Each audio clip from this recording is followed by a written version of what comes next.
Masajimejara Baraja, Manimanganangoni, Susuri, Juju, the Sunjimina Jazz, the Jagaja, the Bago, the Banjabram, and the Bird, the Mashiro, the Parotijim, and Yamajum, the Mashiro, the Parotijim, Charge, the Jenajam, the Jabakop, Jagopum Borla, the Jamada, just made the to jido de junda someone no wachi jo chu jana de jiding the lanyam bo chu yang de je sama sama jamba pha jara so munji shiro je paro te jamba so ma jo banya la namba da japa manga ma de la ya rashi ji to ma yanda ba jeso da wa de nasin chi su da da ma shire bo je sama sama jamba pha jara so munjo la de je ma so ri ji bo ari je bo ma la la shiro je paro te jamba so ma jo ba de chi da lo ba cha de ge Chanchu sama sama jama baba jare sama joke sa danda ma shere ta de bola de ke ma so shere bori ke bon re ke bon ma kala la shere je paro to jama sama jaba jaba de bote de danda ma ta wache de phumang ma de la ya ra shin je to ma yanda ba je so do so to ma je so le to ma ni che ma to ma ni la je so che ma no de chen to so da to che da number che ba na to bo shere bo de che ya de to ma ni de sai ma ma je ba ma ma de ma Demanda Dama Dama Gama Shirabo, the Dama Domanion, so man, the Jiman, the Jiman, number Shiba man, no man, no man, Jiman. So man, Dame, Deme, Rome, Jame, German, the Majicam, Manijacame, number Shiba Kanya, and the Maraba, Maraba, some Nangashiman, the Shizaba, the meditation to go over the Lamashi.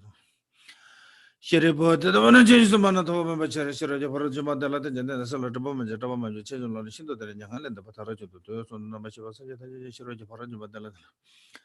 Lana Mamba Yanda Bazo, Vejan, Jodong, Mazo, Sanja, the one Sheraja for Jimanga, Repachimanga, Lana. Dunga roda shura jabanga menzabana the macha bacha the shura jabara jimanga matata omanga the pranga the prasanga the bote so shrepo suma sama shavata the shura jabara jima samalo the nejum de things and the legend that ju sama sama jama babajara so jula so shi jawa janala sula sura jipote the chida chita mate the shura jabara jimala jabas the shishibana jisu Rangajum de Geka and the Bashara Boda, Jesu Sama Jama Babajara so one to the Jidoko that the Lamina the Sitibet. Chumden de Jesumbalang to Tata Umgata Paranga Prasanga de Bode so what Umgata Paranga Prasanga de Bode so what Umangata Paranga de Prasanga de Bode so what Umgata Paranga de Prasanga de Bode so what Dada Umangata Paranga de Prasanga de Bode so what Umangata Paranga de Prasanga de Bode so what Umgata Paranga de Prasanga de Bode Dada Umgata Paranga de Prasanga de Bode so what Umgata Paranga de Prasanga de Bode so what Umgata Paranga Parasanga de Bode so Namalamala Chazalo Sanjala Chazalo Chula Chazalo Jindala Chazalo Jamashara Japarat Jamala Chazalo Tajit Betsi to Bajitango Homaji Mashara Japarat Jamata Somayela second Jabala than the Dijalo Medivicho the Chicharan like Jamashara Japarat. The Somayela second Jabala than the Dijala Medivicho and Chicharan Dobro Jamaba Jujua Jujara to Shiva Georgia, Conjected Jadua Jangapa Majama Tata the Manjabanji about the Basan Manaja Tamatala Chalo, Jeretonda Jisho, the Medina Bajan and the Tambar Trajete Jantan de Le Show.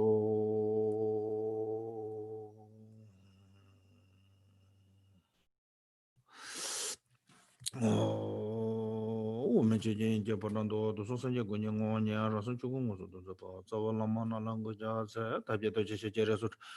Shijimento de Japanjaba, Sijilamba Bajago, Shijato, the language, Temesa to Jijango, Madishan, Bajidawa, Tanjasaba, Kunji, Yamento Jango, Taso Sejataji Lochos of watching you love the search, Lando watching you love the soil, Lantobos watching you love the search, Issues of watching you love the search, the Pandalaman Solachas, using Jalhadaman Solachas, Jonas of Pandalaman Solachas. Tobe that watching you love the search, position to watching you love the search, the watching you love the search, Chamber Young Road, sending a lot of Rajin Jelaptos, and Yakunda Savanamala, Kuzungo, the Miller of Romashabada, Second Roman Majin.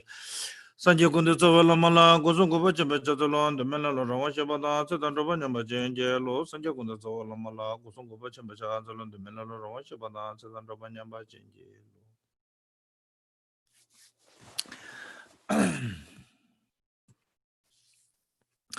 uh, good morning everyone, happy new year. I think this is our first time in the 2021 um, class or teaching or whatever you call Dharma discussion. But text is we continue on the this stage of the path or lamrim called the precious garland of the sublime path. So in Tibet, Gamboba was the who created the structure of the lamrim system. Then after the Gamboba, then many people wrote, based on the Gamboba's text, can say that way. One is that. Two is also Gamboba was the one of the greatest Dharma teacher, because lots of time when you look the Dharma teacher, they always emphasize on a particular way, they only pick up one subject and they are specialized on that, or they try to take only one area or one tradition. But Gamboba was the one who compounded all those traditions. So in the Tibetan, in the Kagyu tradition, we call them two compounded of the two river of the Kadamba tradition and Kagyuba traditions. By Gamboba. Gamboba received all the Kadamba, especially Kadamba is called the Menga Gyuba. It means the lineage of the oral instruction, and received from the Kadamba traditions. Then later he made the Milarepa, and so then he compounded those two. So in the Kagyuba tradition, mostly it's a Mahamudra teachings as they come from Milarepa. What called the Gamboba received from the Milarepa. Mainly it's a Mahamudra teachings, but in all the Bodhicitta teachings is received from the Kadamba traditions. I'm not saying it's a Milarepa doesn't teach the Bodhicitta, but mainly emphasize. Kadamba tradition, you can see their lots are called the mind training teachings. Those all those two compounded Mahamudra and Bodhicitta.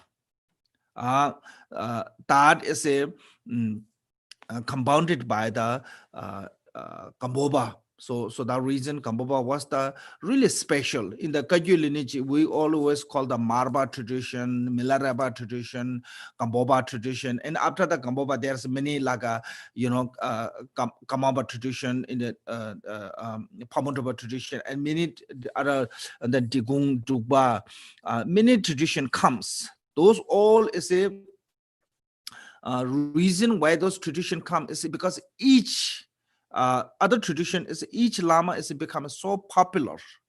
That way it's becoming their own tradition. But Gamboba's why is called different than Milarepa traditions or Marba tradition is because Gamboba compounded those two.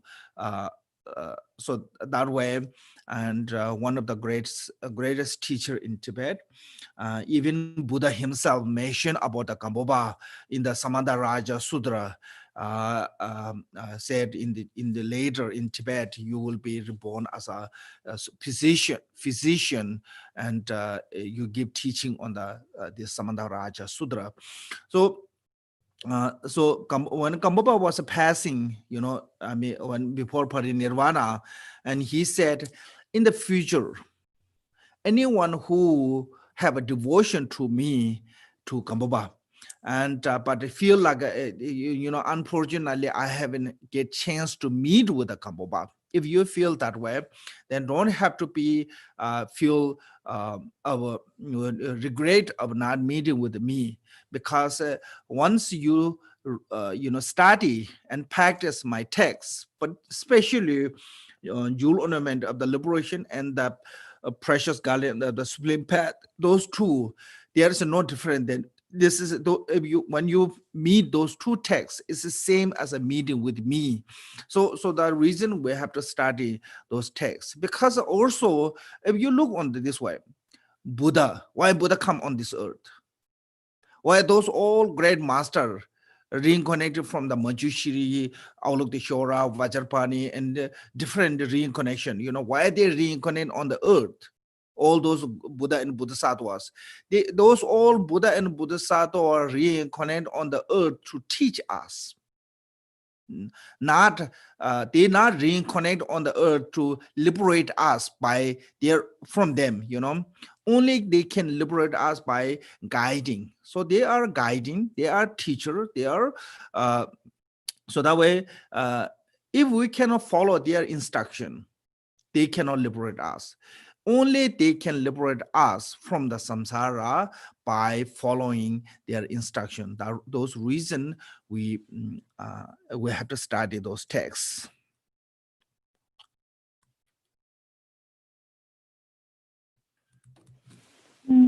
Trước hết là thầy gửi lời chào tất cả chúng ta và thầy gửi lời chúc mừng năm mới đến tất cả mọi người. Thì đây là cái ngày đầu tiên thì của năm 2021, là cái thuyết giảng đầu tiên hay lớp học đầu tiên, hay là những cái buổi mà thuyết pháp hay là những cái buổi mà chúng ta trao đổi về giáo pháp đầu tiên, tùy theo chúng ta gọi. Thì đây là cái buổi đầu tiên và chúng ta tiếp tục về cái bản văn của tổ Kampopa, tràng hoa châu bào chân quý. Và đây là một cái bản do tổ Kampopa đã viết ra, là như là cái bản Lam Rim đầu tiên, và tất cả những cái về sau có tất cả những các vị thầy mà có viết về các cái bài Lam Rim khác thì cũng đều là dựa trên cái bản văn của tổ Kampopa. Và tổ Kampopa là một cái bậc bình thường thì tất cả những cái bậc thầy giáo pháp thường thì họ hay nhấn mạnh về một chủ đề hoặc là một cái lĩnh vực nào đấy hay là một truyền thống nào.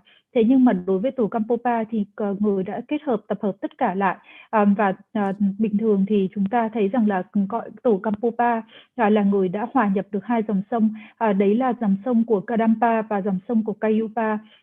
Tổ Kampopa là người đã hòa nhập được hai dòng truyền thừa này lại với nhau, bởi vì là tổ Kampopa đã nhận được tất cả những cái thuyết giảng của Kadampa lúc đầu tiên, và sau đấy thì khi mà người nhận tất cả những cái chỉ dẫn của dòng truyền thừa của Kadampa thì và người gặp Milarepa, và Milarepa truyền cho người những cái thuyết giảng, và người là người kết hợp lại của hai cái dòng truyền thừa như vậy. Khi mà chúng ta biết về cái thuyết giảng của bên dòng truyền thừa của Kayupa, tất cả đó là những cái bài giảng của Mahamudra từ Milarepa nhận được qua từ Milarepa truyền xuống, và Milarepa nhận lại được từ Magpa. Thế và tất cả những cái bài giảng của Kadampa thì là nói về bổn đề tâm, chủ yếu là tất cả là những cái tất cả là những cái việc rèn luyện tâm trí.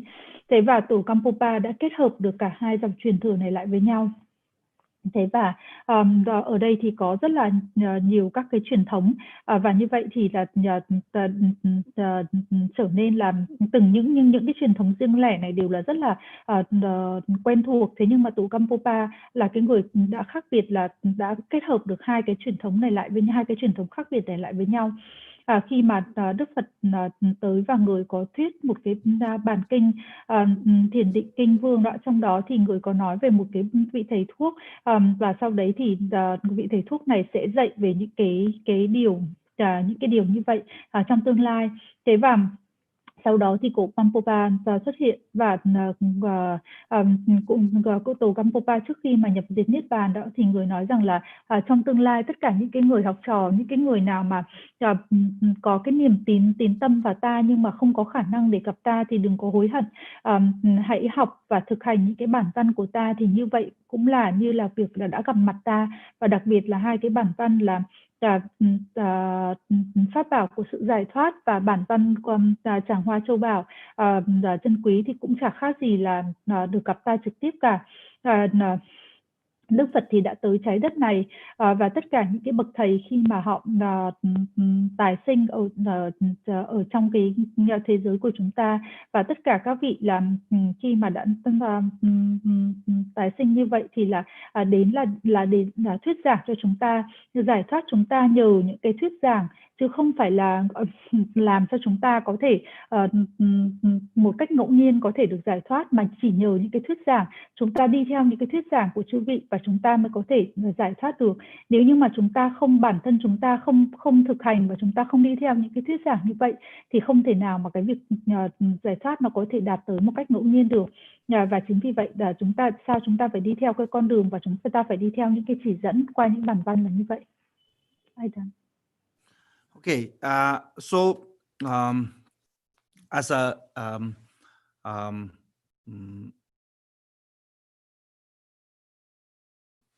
I don't know how to say this. Same as a as a usual, all dharma activities, we always be supported by the virtue as a beginning, virtue as a middle, virtue as an end, which is mean the virtue as a beginning mean the we have to be make sure we have a right motivation, because if we have a wrong motivation of the receiving dharma, then even is involved to the dharma, but because of that wrong motivation, it can be turned to the negative way. So that reason we have to have a right motivation, and in here, right motivation is have to be generating bodhicitta. So how related to the starting, your dharma starting, and how generated bodhicitta is it? You have to look this way. In the samsara, every sentient being not wishing to be suffering or misery, but they don't know how to avoiding the cause of suffering. And everyone's to be wishing to be happiness, but most of beings, sentient beings, doesn't know how to create the cause of happiness. So because of they are deluded or ignorance, lack of understand about what is the what should avoid, what should accept. So we normally wrong way, we try to pursue the happiness, and we engage into the negative action, and we hoping to from the negative action to hoping of happiness, but those negative action sooner or later will turn to the negative, will give you negative result. So like for example, people bankrupt, people go to steal the money from the bank. Their main aim is they don't want to be miserable, and they want to some money to have happiness, but they choose the wrong path, and they thought stealing give them joy, but then they later and they caught and put in jail. And so that reason we are deluded with the ignorance. So that reason we don't know how to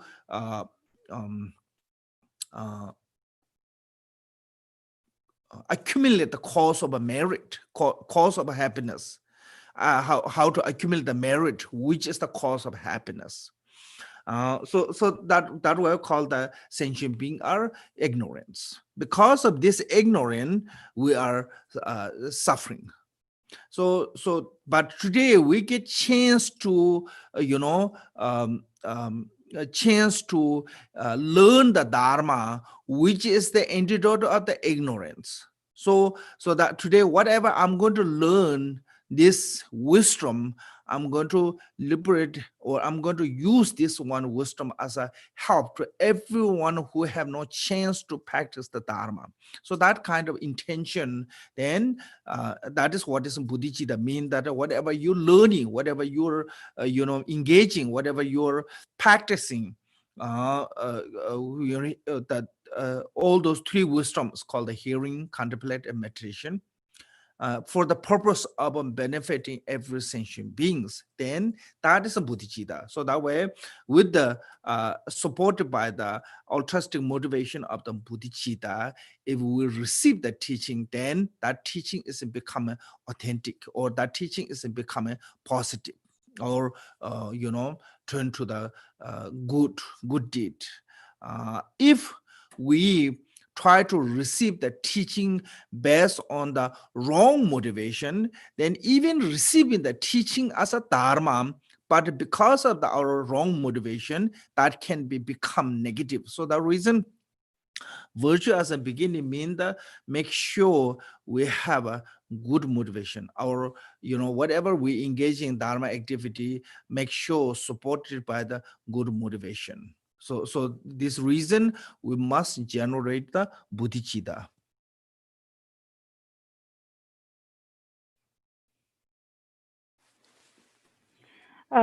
Và khi mà chúng ta thực hành bất cứ những cái hoạt động nào hay những cái hoạt động nào của giáo pháp, thì chúng ta luôn luôn nhớ rằng là nó phải thiện hạnh từ lúc ban đầu, thiện hạnh vào lúc giữa và thiện hạnh vào lúc kết thúc. Đấy là luôn luôn làm lúc ban đầu là chúng ta phải nhìn về cái động cơ của mình.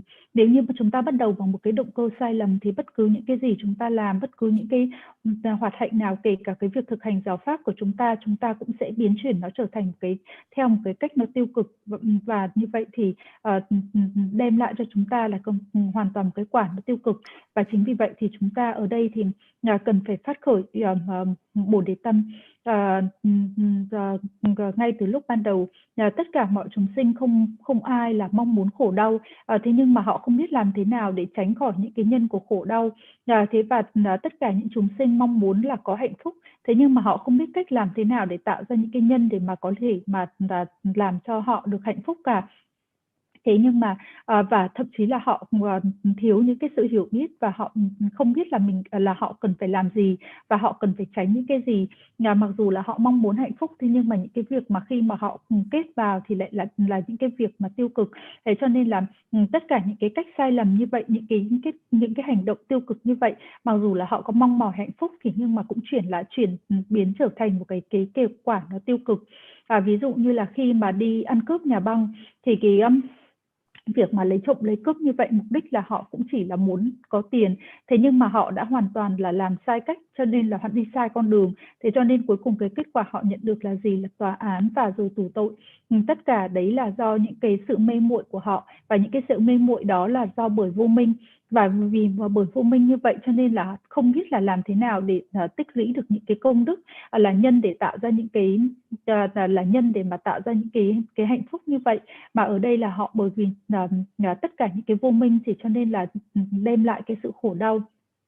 Giáo pháp là những cái gì? Đối trị lại với cả sự vô minh để giúp đỡ cho tất cả những cái chúng sinh. Khi mà chúng ta học, chúng ta kết nguyện vào giáo pháp với 3 trí tuệ. Trí tuệ bởi nghe, trí tuệ bởi văn tư tu, trí tuệ bởi nghe, trí tuệ bởi học, và trí tuệ bởi thiền định. Và chúng ta mong mỏi rằng là như vậy thì là sẽ đem lại lợi lạc cho tất cả chúng sinh.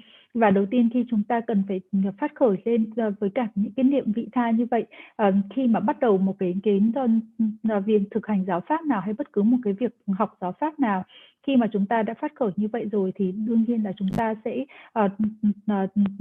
tất cả những cái gì chúng ta tiến hành với là những cái hành động tích cực, và như vậy thì chúng ta mới có thể nhận được những cái kết quả xứng đáng. Còn nếu cũng như chúng ta bắt đầu bằng một cái động cơ sai lầm thì thậm chí ngay cả tất cả những cái việc học giáo pháp của chúng ta cũng chỉ là đem lại một cái kết quả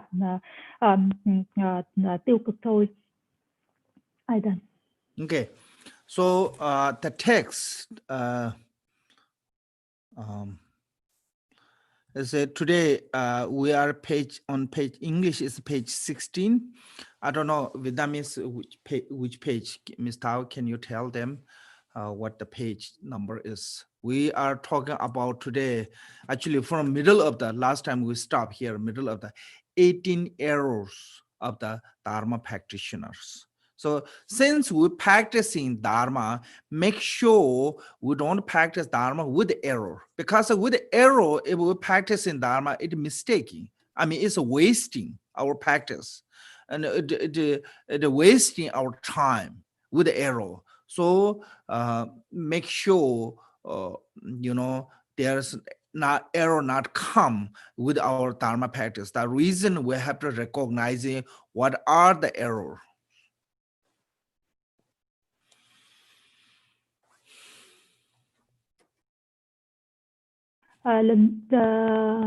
Và trong cái bản văn này thì là bản văn của chúng ta là những ai mà cầm sách tiếng Việt thì là nó là ở trang 29, ở 18 sai lầm của hành giả thực hành pháp. Thế và chúng ta khi mà chúng ta thực hành pháp sẽ rất là phí phạm nếu như mà chúng ta để xảy ra những cái sai lầm. Thế và ở đây thì chúng ta cần phải chắc chắn rằng là mình sẽ không có những cái sai lầm như vậy. Thế và cái 18 sai lầm của hành giả thực hành pháp này thì những cái buổi trước chúng ta cũng đã bắt đầu được một ít rồi, và bây giờ thì chúng ta lại tiếp tục. Okay, so I think we finished the number 12. Dharma practitioner is in error when sufficient food and clothing are naturally obtained and he still continue to pursue them. So this means that we're already getting food and necessary things, for the Dharma practitioner, long as you have those is sufficient, like food, clothes, is enough to, protect your body, then it's no longer need more than that. Because actually, in the Tibetan, we said when you don't have a debt, you're rich. Which just means that long as you don't own anyone anything, you are rich. Why? Because you have enough. So that is really important. But human desire is never be ending. So that way Midriya said a human is like a dog. No matter how much you give, they always want. So we have unsatisfied with we never had a contentment. So always want more and more and more. So with Dharma practitioner must learn how to be contentment.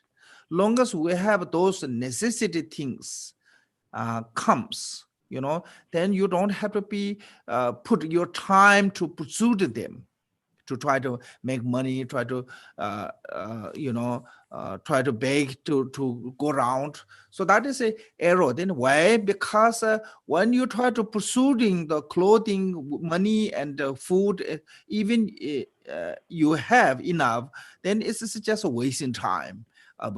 You have less practice in Dharma. So that reason is saying is the number 12 is I think we finished last year.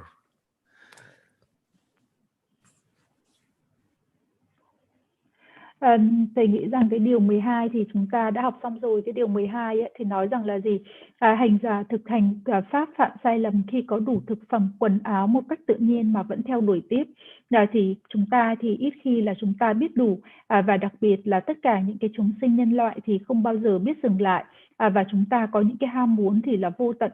Và Đức Di Lặc thì có nói rằng là gì? Những cái sự ham dục của chúng ta thì giống như là một con chó, không bao giờ là nó cảm thấy là nó có thể thấy đầy đủ cả, không bao giờ thấy thỏa mãn cả. Khi mà chúng ta đã có rồi thì chúng ta lại càng muốn có hơn nữa. Thì ở đây chúng ta điều 12 muốn nói rằng là gì? Chúng ta cần phải học cách biết đủ. Khi mà chúng ta đã có đầy đủ những cái thứ cần thiết rồi thì chúng ta không phải theo đuổi tất cả những cái điều đó bằng cách là chúng ta chạy vòng quanh, chúng ta theo đuổi tất cả những cái thực phẩm, những cái thứ quần áo như vậy. Bởi vì nếu như mà chúng ta đã có đủ mà chúng ta vẫn tiếp tục theo đuổi như vậy thì sẽ làm cho chúng ta chỉ có lãng phí thời gian, không có thời gian để mà chúng ta thực hành giáo pháp hay làm gì nữa, mà một cách rất là lãng phí. Okay, then this number 13, I think there's an English mistake. First time I didn't understand when I was working on this text. It said the Dharma practitioner is the error when he utilizing his power of Dharma practice only to assist the sick and possessed. It's not possessed.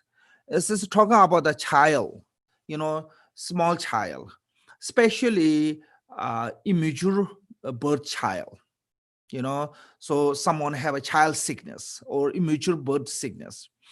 So this is not talking about don't help them. Dharma practitioner shouldn't help to the sick one, shouldn't help to the child, what called the immature birth child. This is more talking about when some Dharma practitioner, the Dharma practice, the purpose of Dharma practice will always be try to please the mundane people. Then you become in a just performing the ritual, you know. This is it. Short termly, it look like you're helping them. Okay, it seems like you're helping them, but it's actually it's not really helping them, because you cannot make them completely free from suffering. And also it's not really helping you, because since you are so busy of doing those things. And of course, if you are successfully do, you know, Dharma practice use on the sick one and on the immature child, on the sick child, then you become a popular. When you become a popular, you gain more wealth offering. When you get more wealth and offering, and easier to be distracted your Dharma practice. There are so many distractions will come without our notice. So that reason, I think one is that reason. Two is also Milarepa said, if you invite the divine, like enlightened beings, to to just only for the blessed, for the, you know, sick one, or someone is a misery one, this is like a king, you know, bring from the throne and bring to the on the field to service. So this is a kind of disrespectful. So this is I think lots of people may think, oh, what is wrong with from the Dharma blessing to the sick one, or, you know, unwell child. I think that this one is when you are using your whatever you learn, whatever you gain, whatever you achieve through the practice on this way, I think that is mainly long-term is causing to the everyone's you know, not good. So that reason you cannot use Dharma is not for the just temporarily, you know, freeing someone from the sickness or freeing from the Dharma is have to use for the liberation, you know. So I think that is maybe we have to find the gap on this.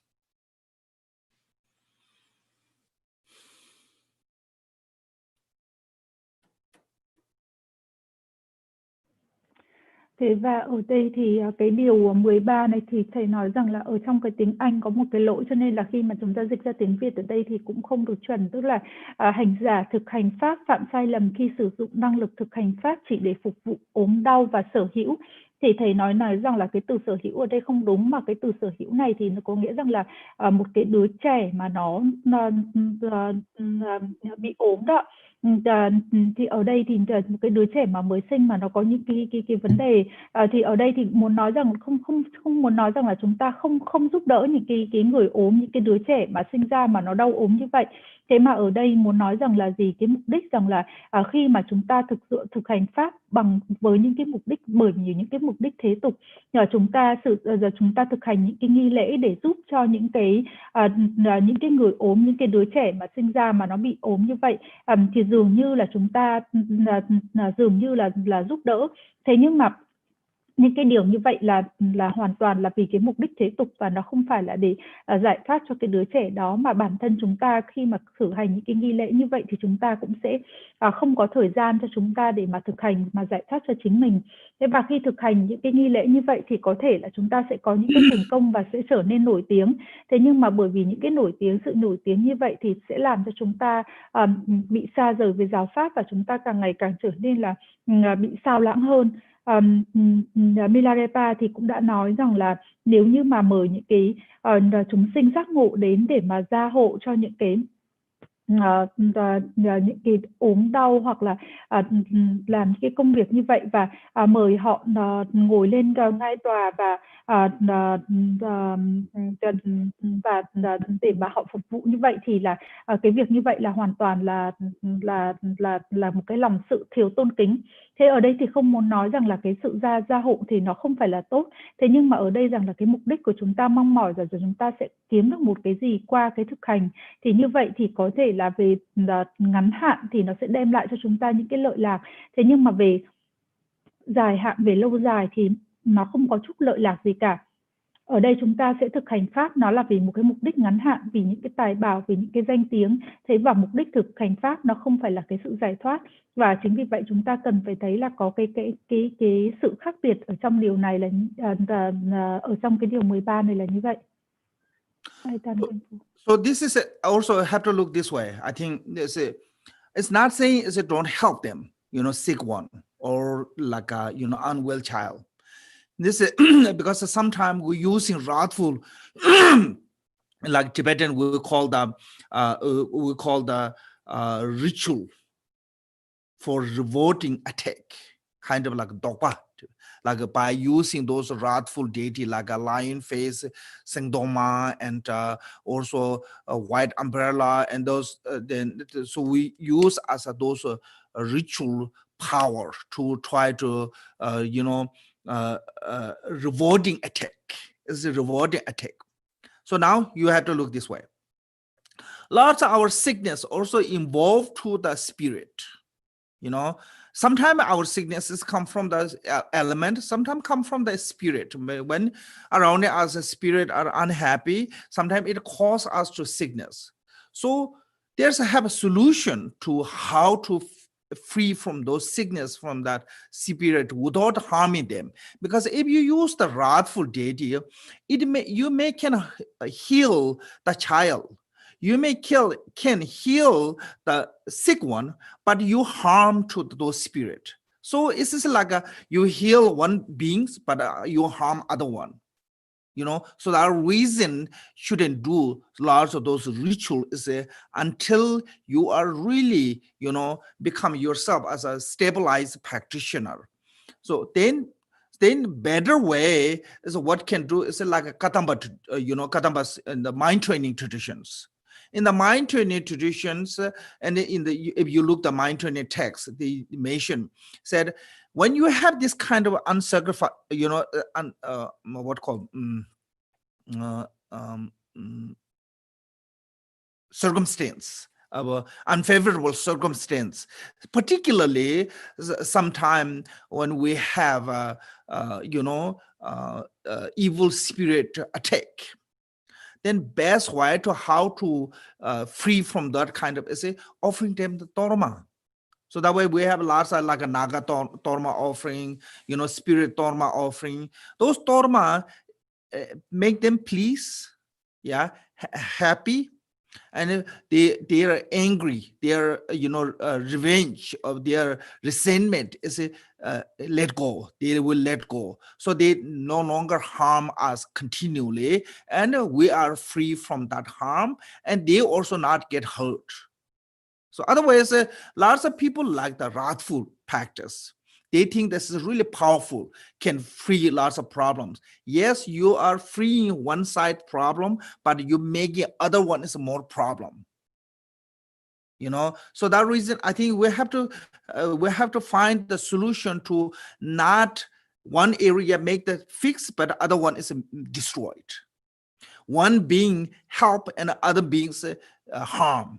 Then it's not become a correct practice. So the reason, if you using your dharma power, mantra power on the sick one and on the or unwell child, sometimes it can cause to the other beings suffering from that because dharma, when you're using those dharma power, it truly have a power. It can really damage to someone. It's really powerful. It's nothing have to do with that who reside in the mantra, the person have a power or not, but the mantra itself have a power. Whoever say that mantra, it's really powerful. Like if somebody said to nice word to you, doesn't matter who said, it make you feel good. But somebody said you nasty word to you, doesn't matter who said, it hurt you. So the person is powerful or not, doesn't matter. Anyone use those wrathful mantra, they can hurt lots of beings from that mantra, from that power. So, we don't want to hurt anyone. If you hurt one, you help one person, but you hurt other beings, then you are not bodhisattva. You are, what call this, exceptional. You only exceptionally only want to help the human being, don't want help, not just only not want to help to the other beings, want to harm other beings. So I think this reason, using those mantra powers or dharma power for the sick one, so you have to really careful. So this reason, is even it look like you're helping to them, but you harming to other beings, and you creating the really bad negative karma for yourself. So that reason Lord Jiddu Sangha said, if someone said to you, you are really powerful with a mantra, you become really happy. But when someone said to you, you destroy your own vow, you become really upset. So, but when we perform the wrathful mantra practice, it will happen both of them. You can show your power, and some people can get help from that power, but same time you will harm many other beings. So that reason I think this is better just use as a ritual like dharma offering and things like suru offering. Those really help many beings, and they become really satisfied with that. So that reason, like a sergem offering, dharma offering, they always said 4 guests. Yeah, like a Buddha Dharma, Guru, Dharma protector, um, mm, uh, Buddha Dharma Guru is a one called the upper offering, and the Dharma protector is a 2, and third one is a like loved one, like your parents, and the fourth one is a karmically dead one. So you offer to them, especially karmically dead one who harm you, who can harm you. So then it's make the peace. So I think this one is a really what that reason. Then when you look this way, then you can sense, oh yeah, I cannot use the dharma to the sick one, because if I use this one, I may harm someone else from that. But we couldn't see that one harming other one, because they don't have a physical body like what we can see. So that way we're not noticing harming them, but definitely we harm them. So that reason have to be careful using those mantra to the sick one.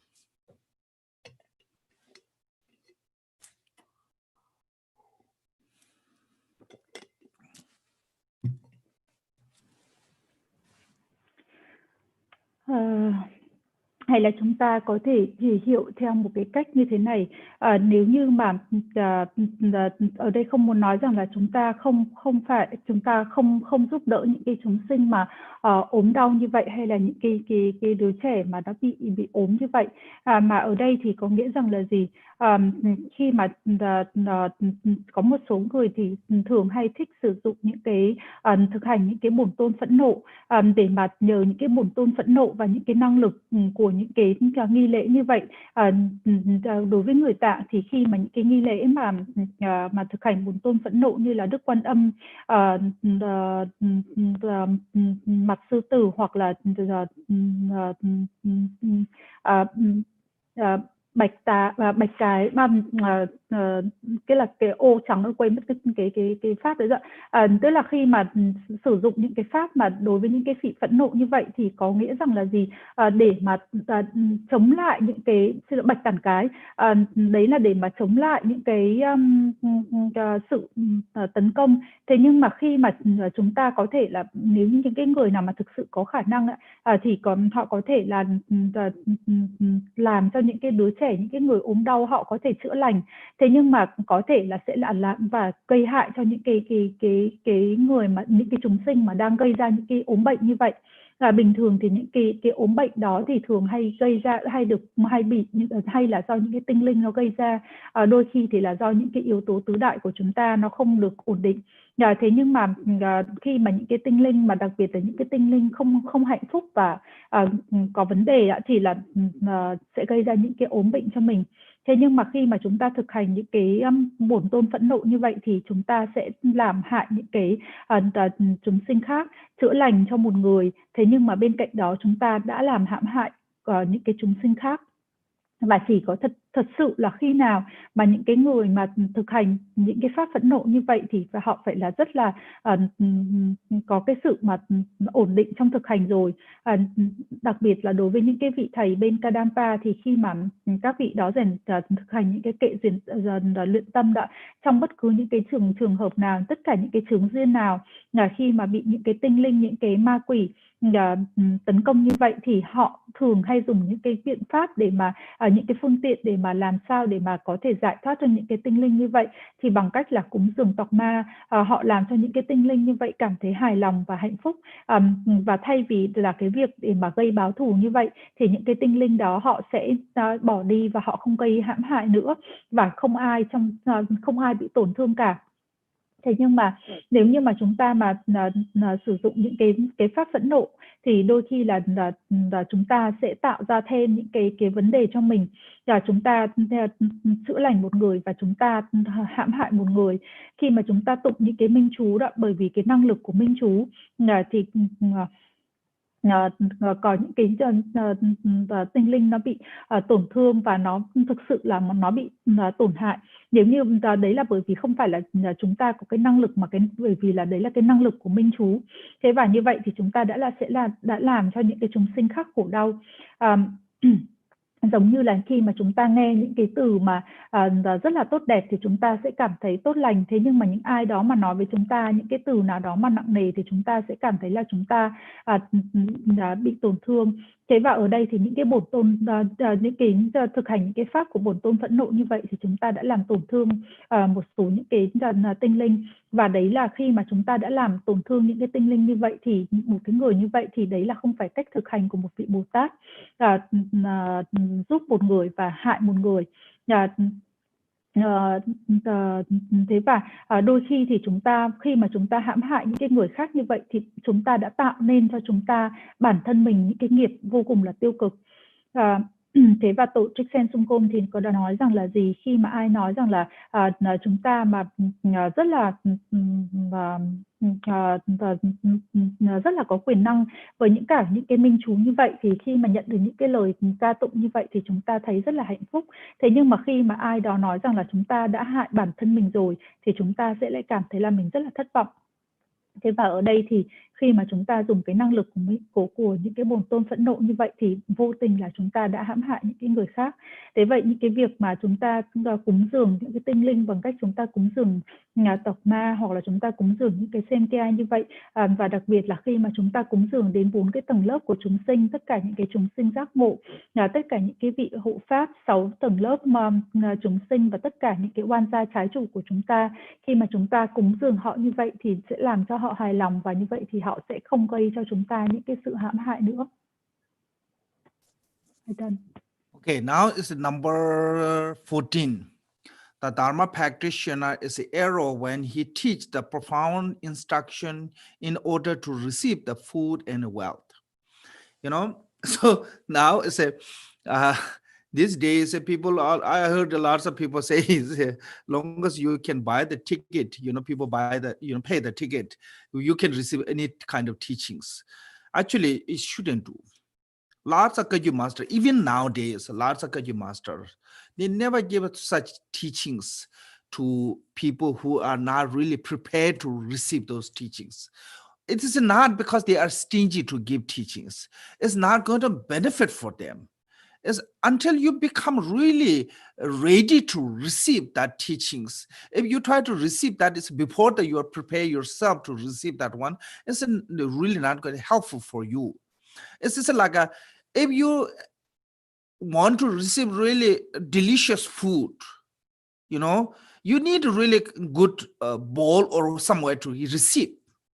But that need to be clean, that need to be really stable. Then it doesn't work. So like if you go to some hospital office, there's one cup. It's okay in that cup. If you use the cold water, drink from that cup, it's okay, no problem. But if you try to drink the hot tea or some things, actually it can cause you to problem with sickness, because it's not for use for the hot drink, for that cup, that kind of cup. So have to be suitable vessel to receive those teachings. And if you just give those teachings to anyone who come to receive teaching from you, or anyone who offer you the dollar, then you're destroying them. You're destroying the Dharma long-termly. So Dharma shouldn't be exchanged with the money. Dharma have to give to someone who are really suitable. So that way, teacher have a responsibility of examining the receiving the students. Are they really ready to receive or not? And the also student have a responsibility of the examining that teacher is qualified or not. So otherwise it's just randomly giving these teachings.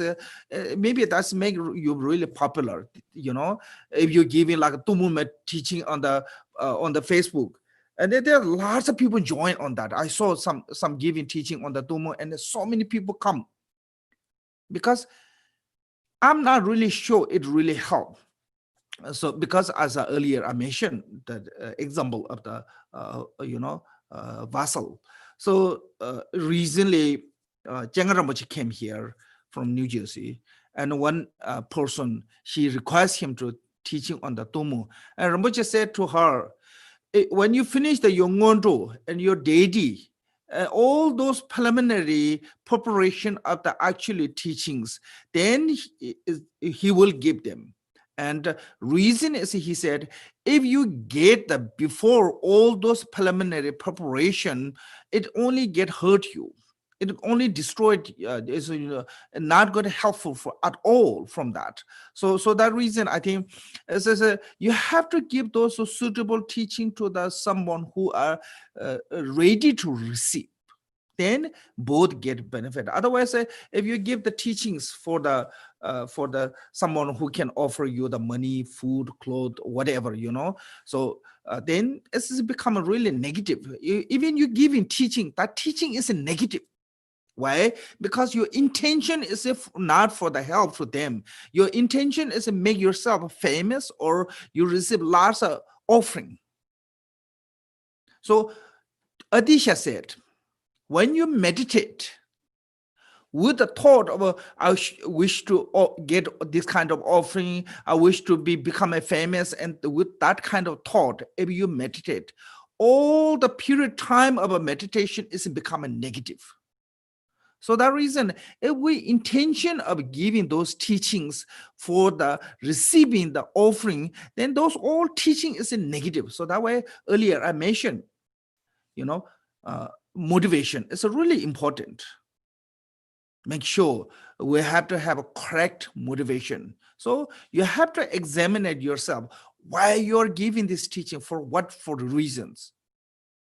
If you're giving this teaching because you become a popular, because you will receive lots of donation, because you will receive, a lots of offering, then you're wrong. You're the negative reason you're doing it. Then even you're giving Dharma teachings, it is become a Dharma.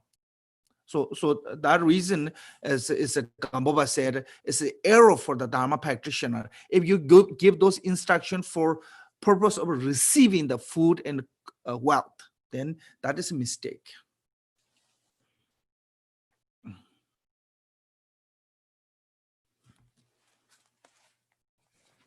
Tiếp theo là đến điều thứ 14.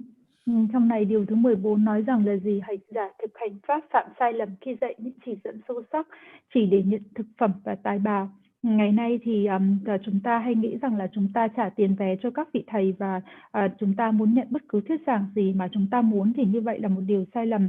Theo truyền thống của KU và đến giờ cũng như vậy, thì mặc dù là có rất nhiều những cái khẩn thỉnh cả thuyết giảng, thế nhưng mà các vị thầy thường xuyên từ chối, không phải là bởi vì các thầy là những cái người mà ki bo, thế nhưng mà những cái người học trò vẫn chưa sẵn sàng để nhận những cái thuyết giảng như vậy. Nếu như những cái người học trò mà chưa thuyết nhận sẵn sàng để nhận cái thuyết giảng như vậy thì nhận những cái truyền giảng không thích hợp thì không giúp đỡ gì họ, mà chỉ có gây hại thêm. Giống như khi mà chúng ta muốn nhìn thấy những cái thức ăn ngon lành và chúng ta muốn có những cái thức ăn như vậy, thì chúng ta cần phải có một cái bình mang một cái bình để đến một cái vật dụng để đựng thức ăn đó, và cái thứ để mà đựng cái thức ăn ngon như vậy thì nó phải sạch sẽ, và nó phải rất là vững chắc. Thế khi mà chúng ta vào trong bệnh viện cũng vậy, khi mà chúng ta muốn uống, chúng ta thấy có những cái cốc để mà uống nước lạnh. Nếu như mà chúng ta dùng cái cốc như vậy để mà uống chè nóng thì lập tức là cái cốc đấy nó sẽ bị hỏng ngay, bởi vì cái cốc đó không phải là chỉ để dùng uống nước lạnh chứ không phải là để dùng uống nước nóng. Thì ở đây những cái thuyết giảng mà nó không thích hợp, thế nhưng mà chúng ta vẫn cúng dường để mà chúng ta nhận những cái thuyết giảng như vậy, và cái người thầy mà khi mà ban những cái thuyết giảng mà không phù hợp với cái người học trò như vậy thì chỉ có gây hãm hại thôi. Người học trò đầu tiên cần phải là một cái bình chứa thích hợp. Người thầy thì cần phải quán xét cái người học trò xem là có đủ sức để mà có nhận được những cái thuyết giảng như vậy không thì mới trao truyền thuyết giảng, và bản thân người học trò cũng phải quán xét xem là vị thầy có đầy đủ những cái phẩm tính không, và không thể nào mà chúng ta nhận hay là chúng ta khẩn thỉnh những cái thuyết giảng một cách ngẫu nhiên như vậy được. Còn thầy hiện nay thì thầy thấy rằng trên Facebook thì có rất nhiều vị thầy là dạy về tu mô, thế và những cái buổi học như vậy thì là rất là nhiều người theo.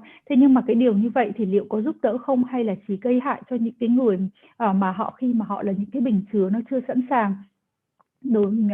Khi mà thầy Kenchen đến dạy đó, thì có một học trò đã yêu cầu thầy, đã khẩn thỉnh thầy là thuyết giảng và đã dạy về tu mô.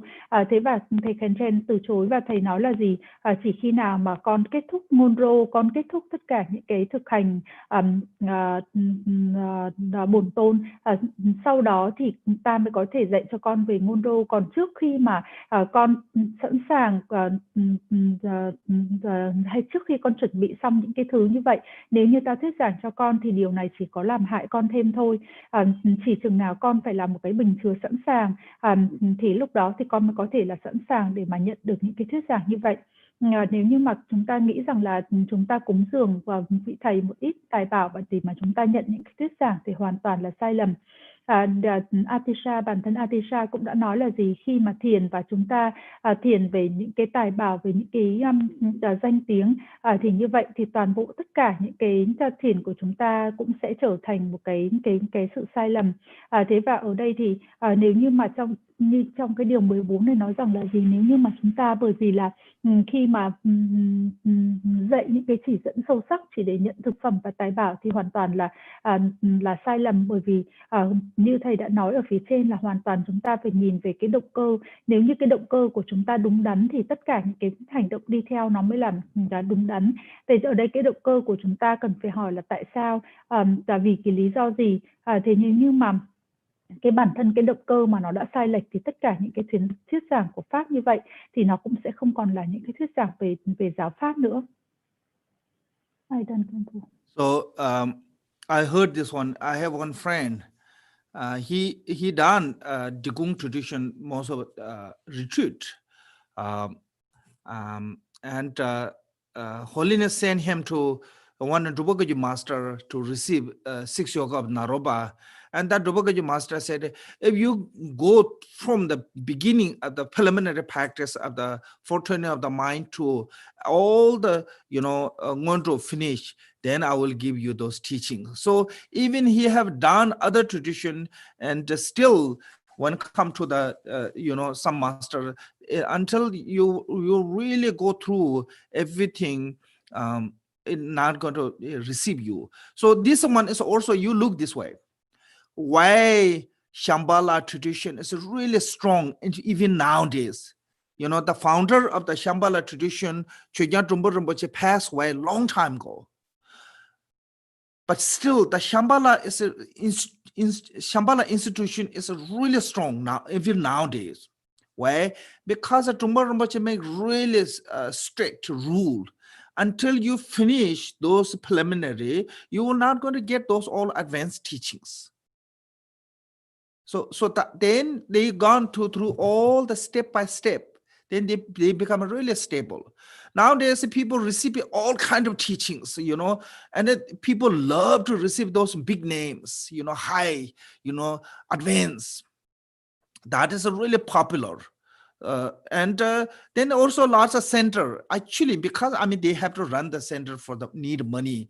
Because of that purpose, they always try to make really famous teachings, always try to make those high teachings, and it will gather lots of people, it will make lots of money, and it'll, those all benefit can get, but actually can benefit those people who receive the teaching is really difficult, really difficult to say they will get benefit from that. So I think this reason is not necessarily it's helpful to money and teaching exchange. That's not going to help for both.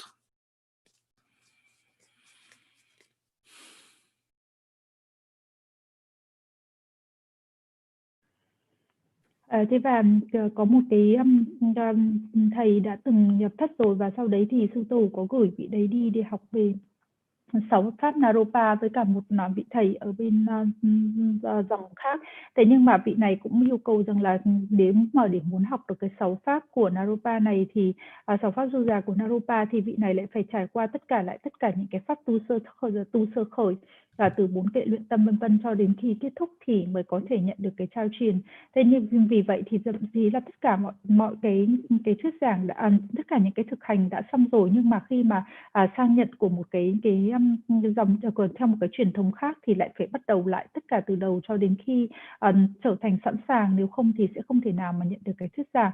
Và ngày nay thì rất nhiều người là thích thực hành Shambhala, thế và cái thực hành này nó vẫn cho đến ngày nay nó vẫn còn trở nên rất là mạnh mẽ, bởi vì là cái thực hành này khi mà thực hành xong thì mọi người đều có tất cả những cái sự ổn định của thực hành. Thế nhưng mà ngày nay thì có rất là nhiều người thì thích những cái thực hành với những cái nó bổn tôn, có những cái tên tuổi lớn và để tạo những cái lợi thế, thì cho nên là những cái trung tâm pháp thì hiện nay họ cũng dạy những cái pháp nó rất là cao, dạy những cái bổn tôn nó rất là quan trọng, tất cả những cái pháp tu rất là cao. Và như vậy thì họ nghĩ rằng là để mà giữ được cái danh tiếng, mà giữ được cái danh tiếng của trung tâm, giữ được cái sự nổi tiếng của trung tâm như vậy thì trung tâm của họ cần phải dạy những cái pháp cao. Thế nhưng mà liệu cái việc mà dạy những cái pháp cao như vậy có đem lại lợi lạc cho mọi người hay không? Thì cái điều này thì chắc chắn là khi mà những cái bình chứa nó chưa sẵn sàng thì không thể nào mà nó có thể đem lại được lợi lạc cả. Thế vậy nếu như mà nói rằng là giữa cái việc mà trao đổi những cái tài bảo để mà nhận lại những cái truyền giảng pháp thì như vậy là cái hoàn toàn là sai lầm. Okay. Now the 15. Dharma practitioner is the arrow when he suredly plowed it and himself and cleverly denounce others. It means that it's not directly saying bad things about other and directly not saying good things about yourself, but skillfully. Some people are really skillful. Sounds like they're praising to someone, but end up they're praising themselves. That much skill, So that way, when you try to for the gain whatever fame for those reason, and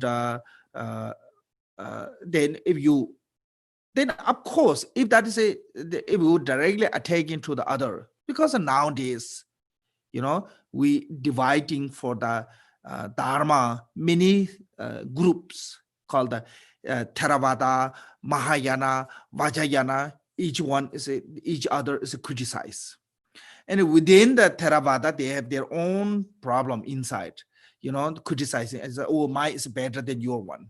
Yes, so and also in the, like if you look at Tibetan Buddhism, there's a lot of lineage, Nyima, Saja, Gilu, Kagyu, Jona, and there's a lot of different lineage, and they said, oh, our is this and that, then it's just good to have lots of lineage, lots of tradition. There's nothing wrong with that. But and also it's really good to have cherishing your own lineage. It's you're really supporting your own lineage. But sometimes you try to bring down other one, so thinking yourself is becoming better. You try to push, you try to criticize to the other teacher, you try to criticize to the other lineage, you try to criticize to the other system, then you think that you're becoming better. It's not becoming better, you're damage to the everyone. So that is the wrong to the Dharma practitioner. Never be, pray that skillfully. Don't try to look down to someone and try to praise yourself. You can praise your own lineage. You can praise all your tradition. But same time, you have to praise to other too.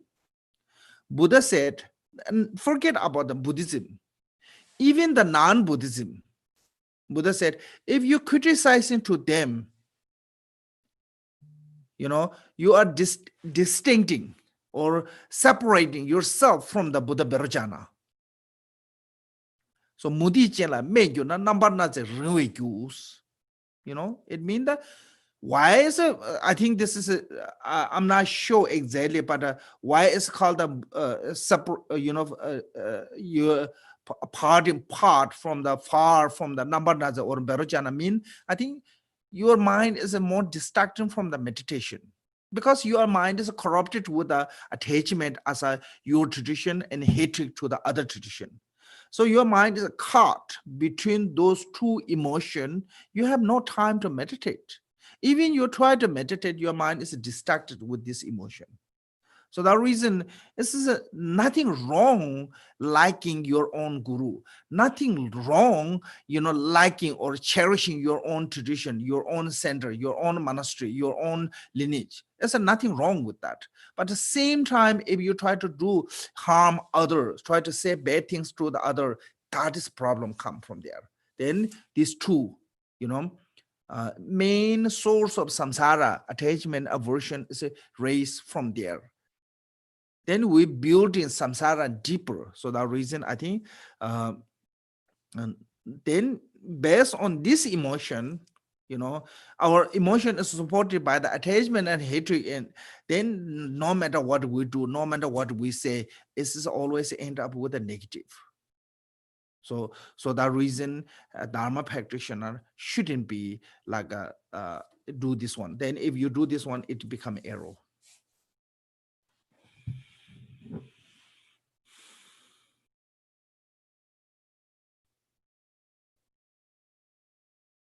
Tiếp theo là đến điều thứ 15. Trong này thì điều thứ 15 có nói rằng là gì? Thực hành pháp phạm sai lầm khi khôn ngoan, tán thưởng bản thân và thông minh lăng mạ những người khác. Thì ở đây thì không nói ra một cách trực tiếp là những người khác xấu xa, tồi tệ, và cũng không nói một cách trực tiếp rằng là mình tốt.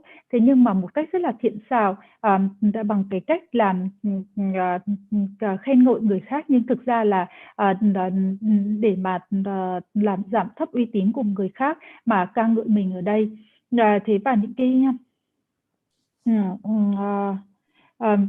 và chúng ta thì hiện nay thì đối với những cái người mà thực hành giáo pháp thì bây giờ có rất là nhiều những cái nhóm mà học pháp, chúng ta chia ra ngay cả trong Phật giáo của chúng ta, Phật giáo Nguyên Thủy, Phật giáo Đại Thừa, Phật giáo Kim Cương Thừa, và trong đó thì trong từng cái bản thân của những cái nhóm này thì cũng lại có nhiều cái nhóm nhỏ, nhiều cái trung tâm nhỏ hơn.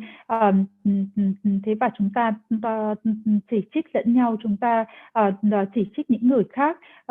Thế và ngay và khi mà chúng ta nhìn vào Phật giáo của Tây Tạng cũng vậy, thì có rất là nhiều dòng truyền thừa, Nyingma, Sakya, Gelupa, Kayupa, vân vân. Thế và rất là nhiều những cái dòng truyền thừa. Thế nhưng mà người thì vẫn nói là còn tôi có như thế này thì tốt, như thế kia thì tốt, cố gắng là hạ thấp những cái người khác xuống. nếu như mà chúng ta đương nhiên là chúng ta thì ai cũng có những cái vị thầy riêng, những cái truyền thống riêng, có những cái dòng truyền thừa riêng. Thế nhưng mà cái việc và chúng ta mà phải hướng về những cái vị thầy của mình, bảo vệ dòng truyền thừa của mình, bảo vệ cái truyền thống của mình thì đấy là một cái điều rất là tốt. Thế nhưng mà nếu như mà chúng ta để mà tạo nên những cái danh tiếng bằng cách là chúng ta hủy hại những cái người khác thì hoàn toàn đấy là một cái con đường sai lầm. Chúng ta hạ thấp những cái người khác để mà ca ngợi bản thân mình, nói rằng là mình tốt hơn. Chưa nói gì đến những cái người Phật tử và những cái người thậm chí là không phải Phật tử như vậy. Thì Đức Phật đã nói rằng là gì, nếu như mà vẫn có những cái sự mà nói xấu lẫn nhau như vậy, và những cái sự hạ thấp lẫn nhau như vậy, thì như vậy là đã làm mình tách biệt với cả Đức Phật, Đại Nhật Phật rồi. Bởi vì khi mà chúng ta mà nói xấu lẫn nhau như vậy, chúng ta bám chấp vào tất cả những cái gì của mình, những cái trung tâm của mình, những cái vị thầy của mình, cái dòng truyền thừa của mình, vân vân, thì như vậy là tâm trí của chúng ta đã hoàn toàn bị xáo động. Cái tâm trí của chúng ta nó đã trở nên là một cái tâm trí nó bị bám chấp vào những cái gì của mình, và chúng ta phân biệt với những cái người khác và ghét bỏ những cái người khác. Và như vậy thì khi mà chúng ta tạo ra những cái điều như vậy, bởi vì trung tâm của chúng ta, bởi vì dòng truyền thừa của chúng ta, bởi vì vị thầy của mình mà chúng ta đã gây ra hại cho những cái người khác, chúng ta nói những cái điều mà tệ hại về những cái người khác, thì như vậy là đã tạo ra một cái điều nó hoàn toàn nó không đúng rồi. Và như vậy thì chính là luân hồi bắt đầu từ đây. Chúng ta thay vì việc là để giải thoát thì chúng ta xây dựng luân hồi càng ngày nó càng sâu dày hơn. Thế và nếu như vào mới một cái động cơ mà với những cái xúc tình như vậy, thì đương nhiên là chúng ta sẽ kết thúc chỉ trong những cái sự tiêu cực, chứ không nghĩ gì đến là một cái kết thúc tốt đẹp cả. Okay, then Dharma practitioner is in error when he or she teach in the oral instruction, mean that Dharma teachings to other, while his own mind is not in harmony with the teachings. So, knowledge and practice is different. Some know lots of things, but they cannot practice themselves. So there's I heard this is somebody said, do as what I say, but don't do as what I do. So they say something that is they can, they say lots of good things, but they couldn't do themselves. So that is what we're talking about. Like Buddha's time, there's one monk called the Lebe Karma. Lebe Karma's knowledge about the Dharma is great.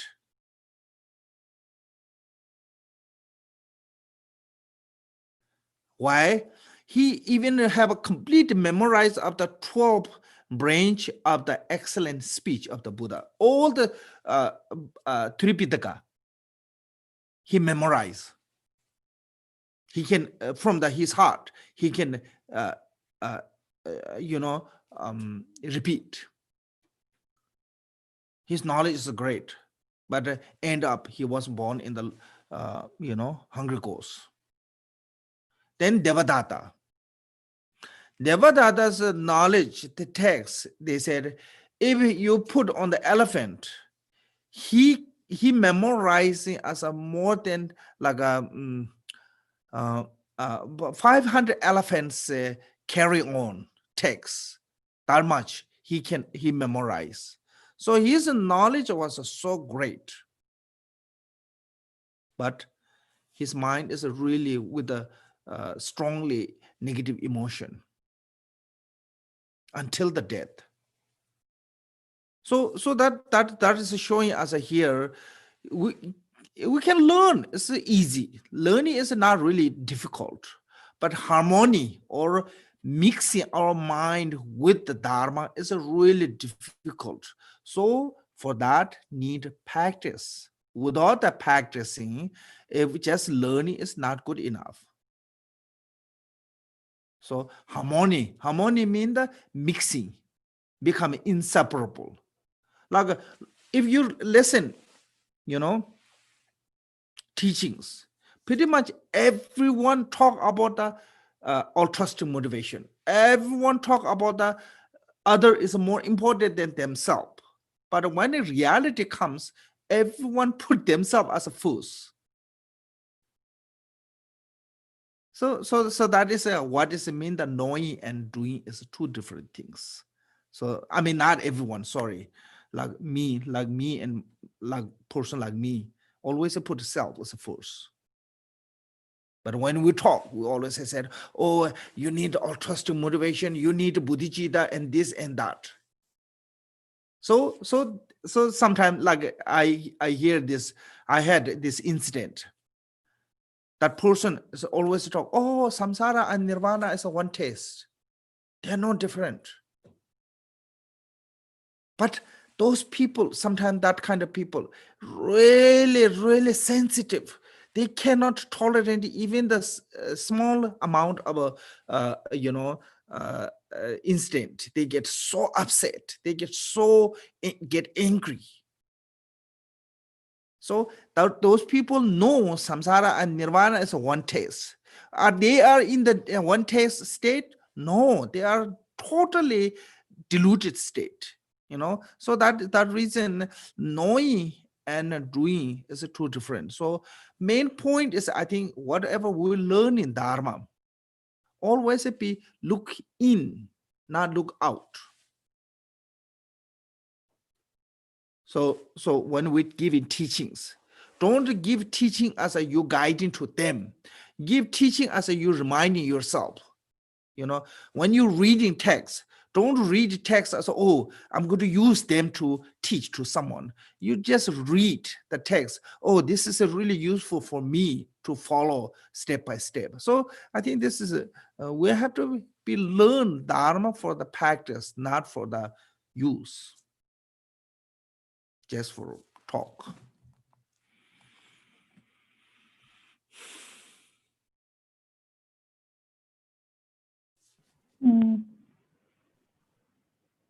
Tiếp theo là đến điều thứ 16 ạ.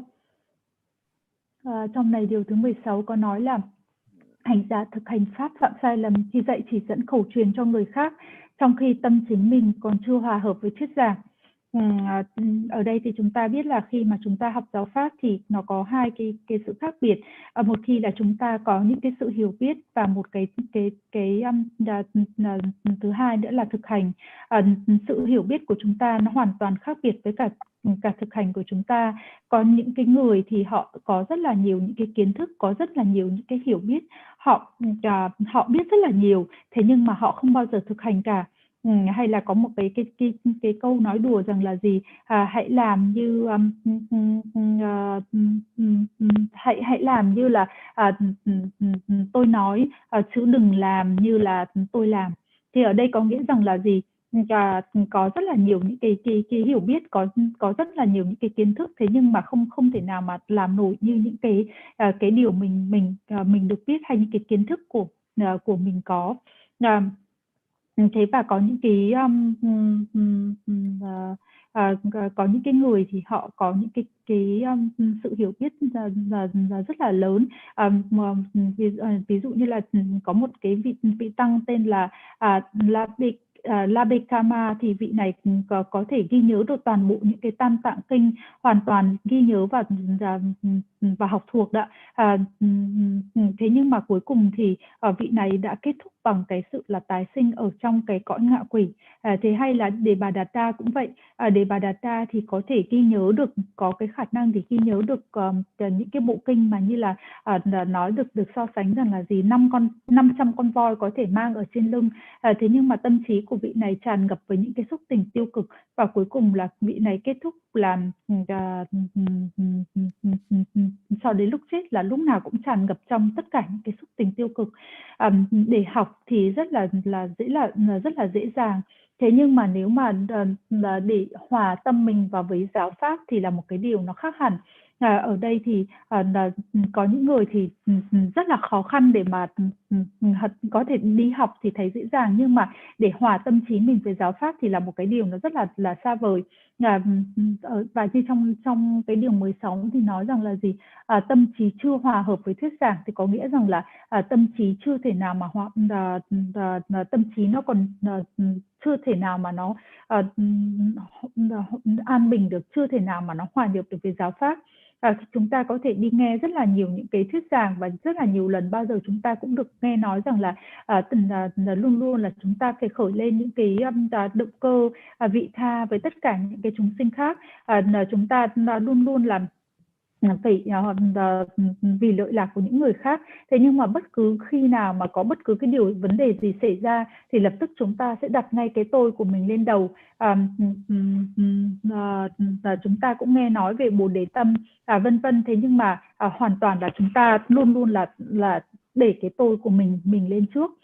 Thế và có những cái vị mà đã thậm chí là hiểu được thế nào là đồng vị, không có sự phân biệt. Thế nhưng mà bản thân những cái vị như vậy thì lại rất là nhạy cảm, không thể nào mà có thể tha thứ được, dù là khi mà có bất cứ một cái điều gì nhỏ nhặt xảy ra thì cũng làm cho cái người đấy nó hoàn toàn là rất là thất vọng và rất là giận dữ. Và như vậy là chỉ là có sự mê muội thôi. Khi mà chúng ta nhìn vào cái gì thì chúng ta đừng có nhìn vào những cái gì xảy ra ở bên ngoài, tất cả những cái ngoại cảnh, mà chúng ta hãy nhìn vào bên trong, nhìn vào chính tâm trí của mình. Và khi mà những cái người mà thuyết giảng thì ở đây muốn nói rằng là khi mà những cái bậc thầy mà thuyết giảng thì không phải là thuyết giảng cho những cái người đến nghe, mà thuyết giảng những cái bài giáo pháp chính cũng là để nhắc nhở lại chính bản thân mình. Thế ở đây là cái việc mà thực hành và cái việc mà chúng ta đi nghe pháp thì nó là hai cái sự khác biệt. Some say is a lebe karma. Is a Buddha's cousin also. He Buddha's cousin. I think his name in the Sanskrit is Sunak Shatra. Sunak Shatra. Something like that. Okay. Just for now here's a number 17. A Dharma practitioner is in error when he can neither live in solitude not get along with the other people. That is a big problem. You have to learn somewhere to, if you cannot get along with the other, you have to learn how to live as solitude.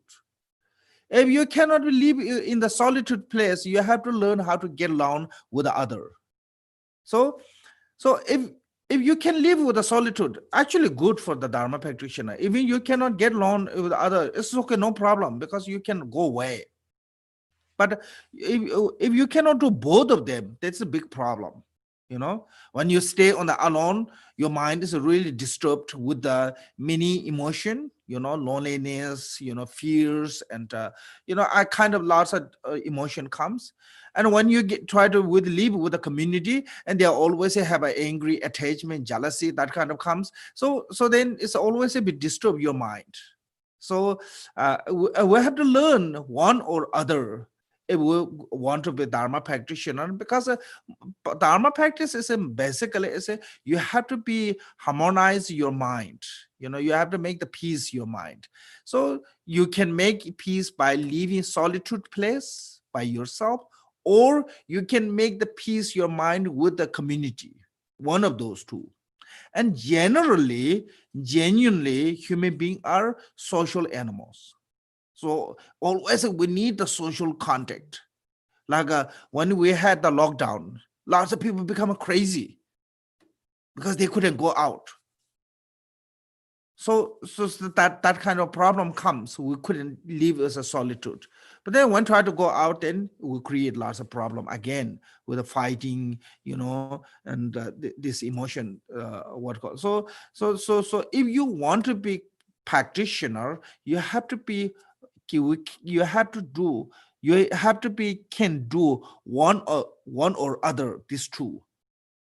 Live with peacefully solitude, or live with peacefully community. If you cannot do both of them, that is a big problem. So that way, here's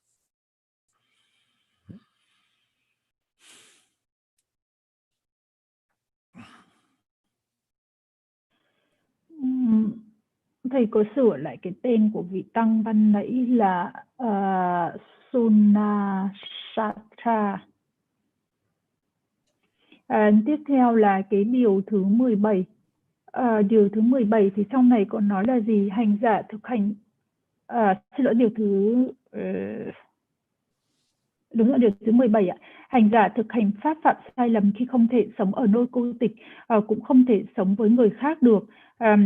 Thì đây là một cái vấn đề lớn. Nếu như mà chúng ta không thể sống được trong một cái cộng đồng thì chúng ta phải có khả năng để sống ở một nơi cô tịch. Và nếu như chúng ta không có khả năng sống ở một cái nơi cô tịch thì chúng ta phải có khả năng để mà sống ở một cái nơi mà với cả những cái với một cái cộng đồng. Thế nhưng mà nếu như mà chúng ta mà ở một cái nơi cô tịch thì chúng ta lại có những cái xúc tình tiêu cực nổi lên, chúng ta lại cảm thấy chúng ta cô đơn, chúng ta lại cảm thấy sợ hãi, và chúng ta không thể sống được ở nơi cô tịch được. Thế nhưng mà khi mà chúng ta mà về sống với cộng đồng thì chúng ta lại cũng có tất cả những cái phiền não nổi lên, và chúng ta lại cảm thấy sân hận, chúng ta lại cảm thấy ghen tị, lại biết bao nhiêu những cái vấn đề nó xảy đến. Thì ở đây thì chúng ta phải học cái cách làm sao để chúng ta có thể sống một trong hai cách, bằng cái cách là chúng ta cần phải làm cho cái tâm trí của mình nó trở nên nó hài hòa. Chúng ta cần phải có được cái sự yên bình của tâm trí của mình. Thế và những cái chúng sinh nhân loại thì vốn là những cái loài, chúng ta vốn là có cái tập tính là sống theo cái cộng đồng. Thế và chúng ta cần phải cảm thấy là chúng ta có một cái sự ôn hòa khi mà chúng ta sống trong một cái cộng đồng như vậy.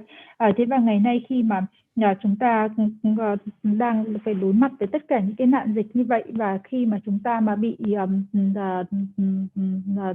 sống mà phải không sống trong cái sự giới nghiêm nữa, tức là mọi người không được ra ngoài, thì như vậy chúng ta cũng thấy có những cái vấn đề.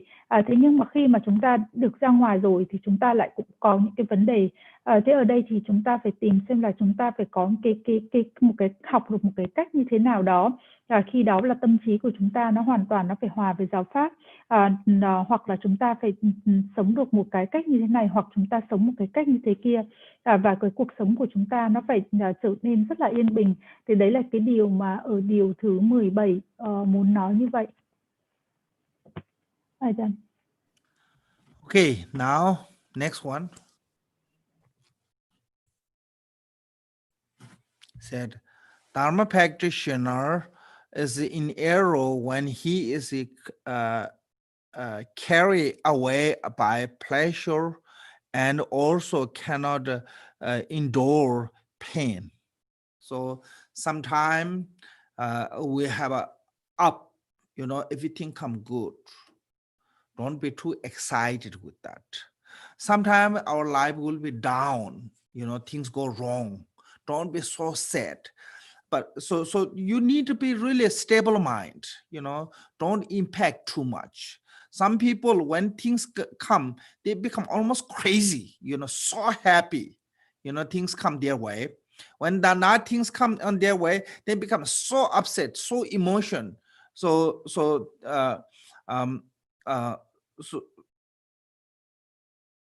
there's one Mujitomi Sambo's mind trainings. He said, if I'm going to be healthy, I'll be happy. So I can practice Dharma continually. If I'm being miserable, or I'm suffering, or if I'm sick, I'll be happy, exhausting all my negative karma. So this way too, you have to balance your mind by all those conditions. Sometimes things come good, everything come good. Sometimes everything goes wrong. So when you going wrong, and don't be too emotion, to be upset, depressed, and but when things come, everything's good, don't be too exciting. So Dharma practitioner, when things come bad, still be calm. When things go so wonderful, everything, don't be too arrogant. So lots of time when things come on our way, we become arrogant, we become proud, and there's one negative comes. Yeah. But when things not come on the way, when things like not really working for us, then we depressed, we sad, we angry, we upset. So those emotions disturb your, no matter what emotion comes, it disturb your steady mind. Not good for the practicing. So if things come good, don't disturb your mind with too excitement. When things go wrong way, nothing coming good, don't disturb your mind with the disappointed. Those are used as a path. Whatever come the condition, use as a part of the solution to the practice in Dharma. Like if everything's coming good way, now you can stop worrying, And as I said, and I also appreciate your past lives karma, your three jewels blessings, guru's blessings, Dharma's blessings, and use that all the good condition for positive way. If things not coming good, you get sickness, you have lots of problem, your business is a problem, your family problem, whatever problem comes, don't blame to anyone. Just say, I'm sure this is in my past life, I did something bad karma. So now I'm paying that one. But deep down there, I'm glad I'm paying now, because that way I don't have to carry this continually in my next life. So I'm paying off. That's that kind of thought. I think it really helps. So don't go to too extreme emotion from those two conditions.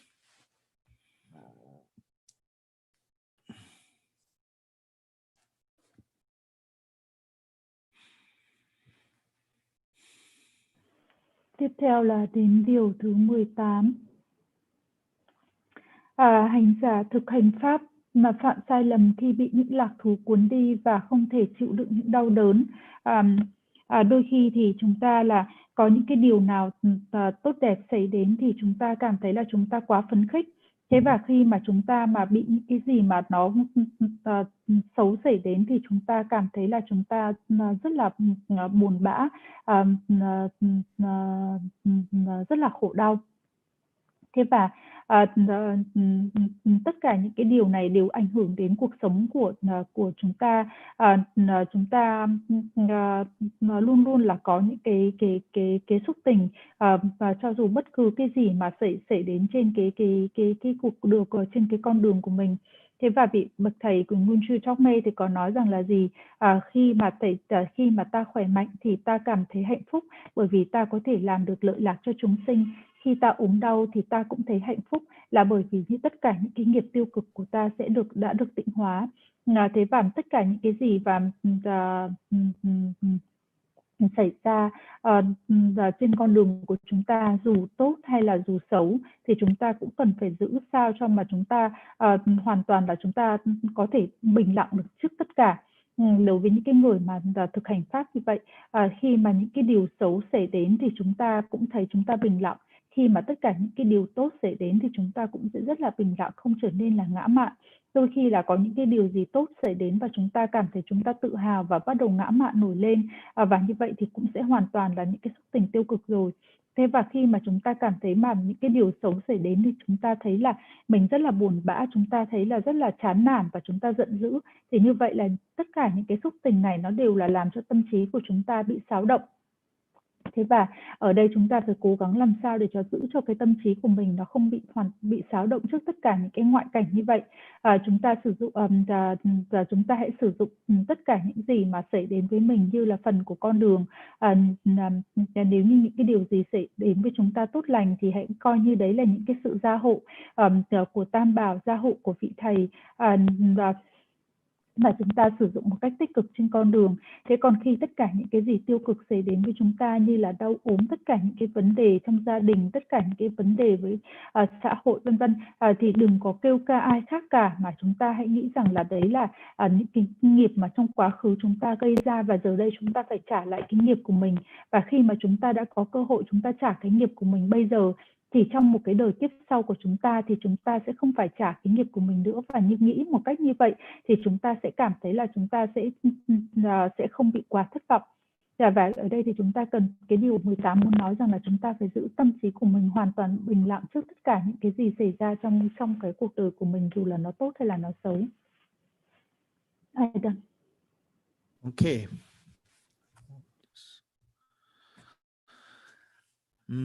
So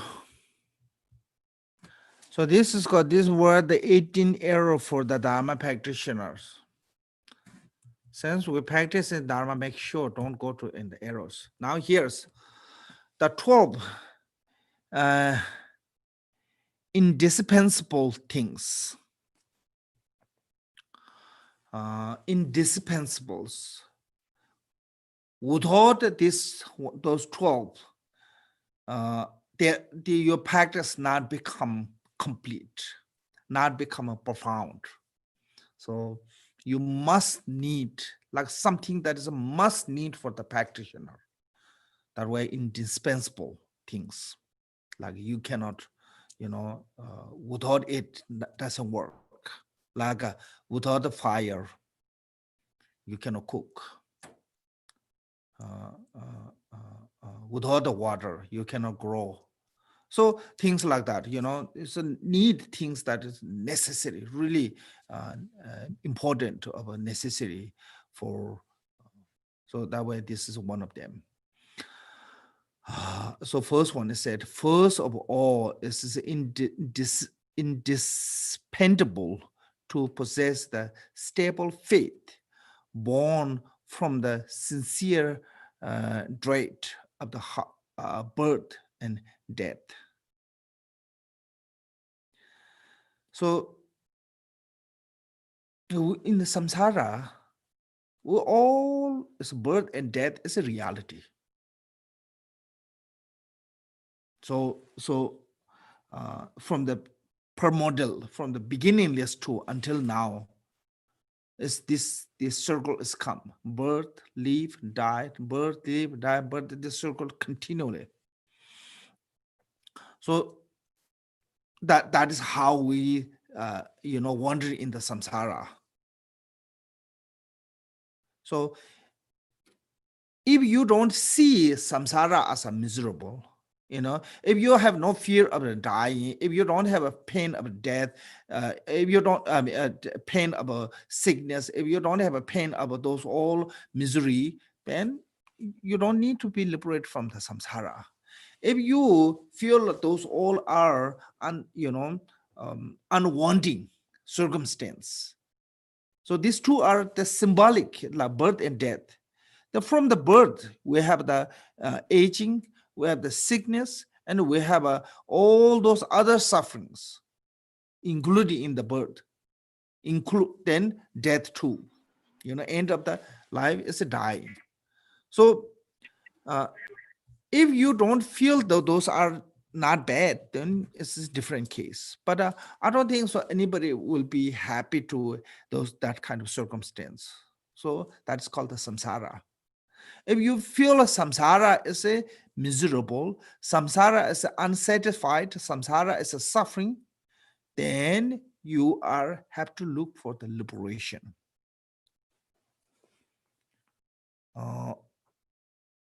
So that is what is called here is called the eager faith. This particularly eager to liberate from the samsara. So why you have to have eager to the nirvana, eager faith of the nirvana, because of the death of the birth and death, or fear of the birth and death. So the reason, if we have a fear of the death, birth and death, then we need the faith. What kind of faith? Especially, I think this is eager faith. So, I mean, if you are fine, if you're okay, you are cool with the suffering of samsara, that's a different case. If you're not wishing to be suffering of samsara, including birth and death, then you need the eager faith of called the renunciation from the samsara to reach to the nirvana. So that way, for that, you need the faith.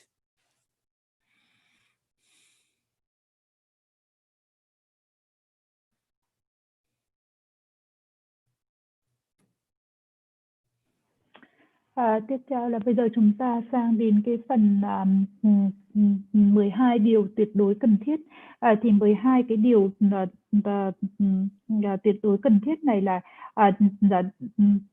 chúng ta đã kết thúc 18 những cái điều mà chúng ta không thể nào mà chúng ta phạm sai lầm, và sau đấy thì chúng ta tiếp chuyển sang là 18 cái điều 12 cái điều tuyệt đối cần thiết để mà khi mà chúng ta thực hành giáo pháp được hoàn thiện và sâu sắc đó, thì chúng ta cần phải có những cái điều như thế này. Cho nên là tại sao gọi là những cái điều cần thiết, giống như là nếu như không có lửa thì chúng ta không thể nào nấu được cơm, không có nước thì cũng chả có gì cây cối nào có thể lớn lên được cả.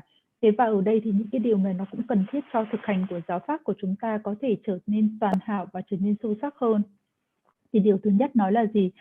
Trước tiên tuyệt đối cần thiết sở hữu niềm tin ổn định, khởi chân thành từ nỗi kinh sợ sinh và tử. Thì ở đây chúng ta cần phải có một cái niềm tin nó rất là ổn định, nó rất là chân thành, và cái niềm tin là chúng ta cần phải có vào cái nỗi sợ của luân hồi. Luân hồi thì có nghĩa là gì? Là một cái vòng sinh tử, và chúng ta thấy rằng là cái thực tại là cái vòng sinh tử này nó bắt đầu từ vô thủy vô chung. Chúng ta luôn luôn là trải qua một cái chuỗi là sinh tử, và chúng ta không nếu như mà chúng ta không nhận ra được rằng là cái luân hồi này nó chỉ là những cái sự khổ đau, chúng ta không nhận ra được là cái luân hồi này nó có những cái khiếm khuyết, thì không bao giờ chúng ta có mong mỏi rằng là chúng ta sẽ giải thoát mình cả. Đấy là những cái điều chúng ta không mong muốn. Thế còn nếu như chúng ta thấy ra được rằng là luân hồi nó là chỉ có là gì? Sinh, già, bệnh và chết, sinh, già, bệnh và tất cả những cái khổ đau, khổ đau của từ lúc sinh, khổ đau của lúc già, và thậm chí là cho đến tận lúc chết.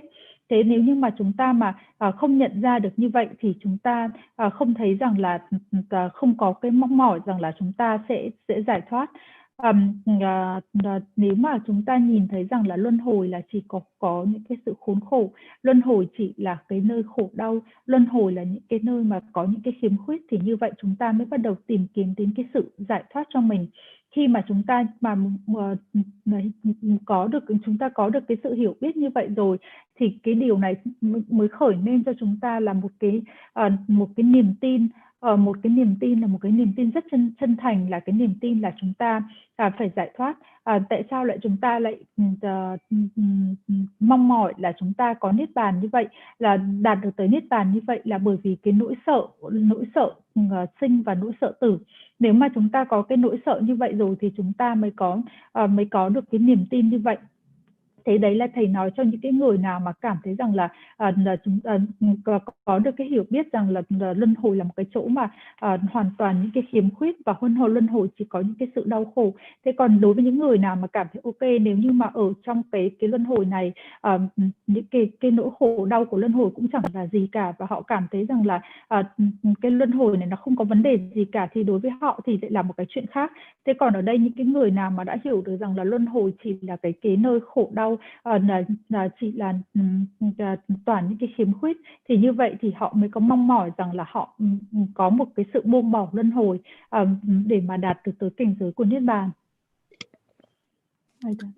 Now, faith of a renunciation from the samsara is not good enough. Having that one is not good enough to liberate us from the samsara. So what is the second necessity is that it is indispensable to have a guru who guide you onto the path of liberation. So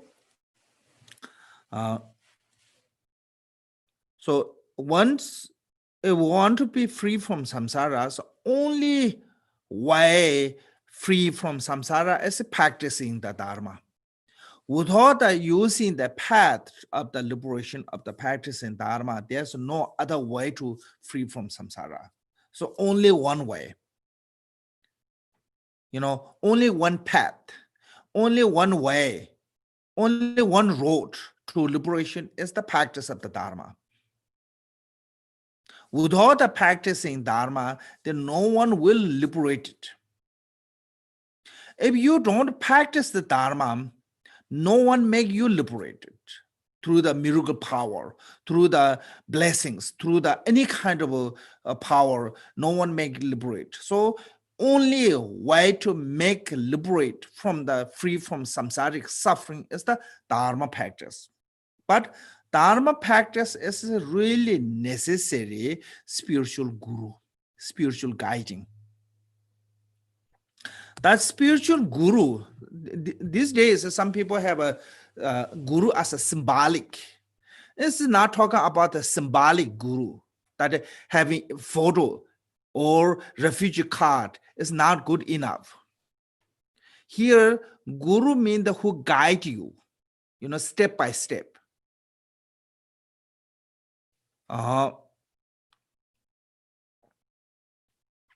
So that what kind of guru is who guide you is I think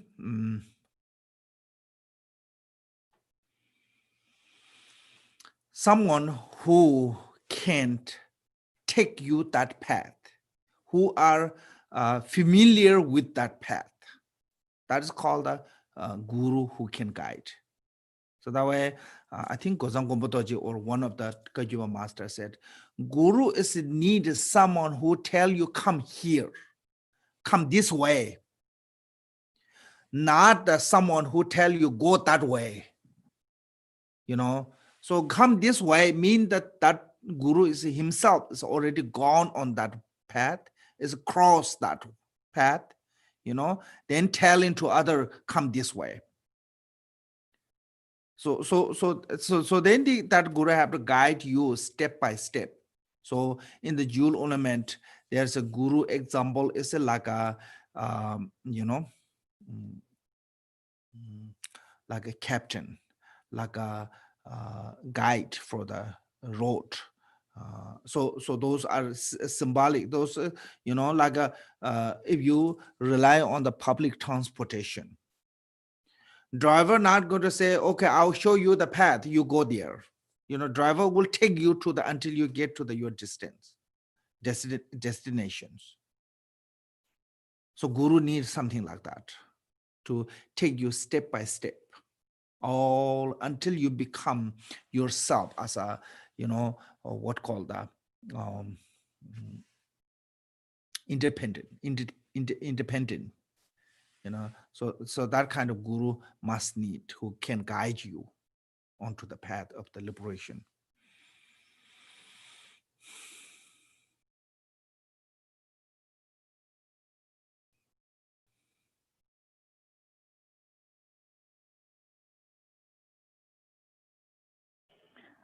Thế và tiếp theo để mà chúng ta mà có thể đạt được cái sự giải thoát như vậy, từ cái nỗi kinh sợ của chúng ta mong mỏi giải thoát như vậy, thì đến cái điều thứ hai nói rằng là gì?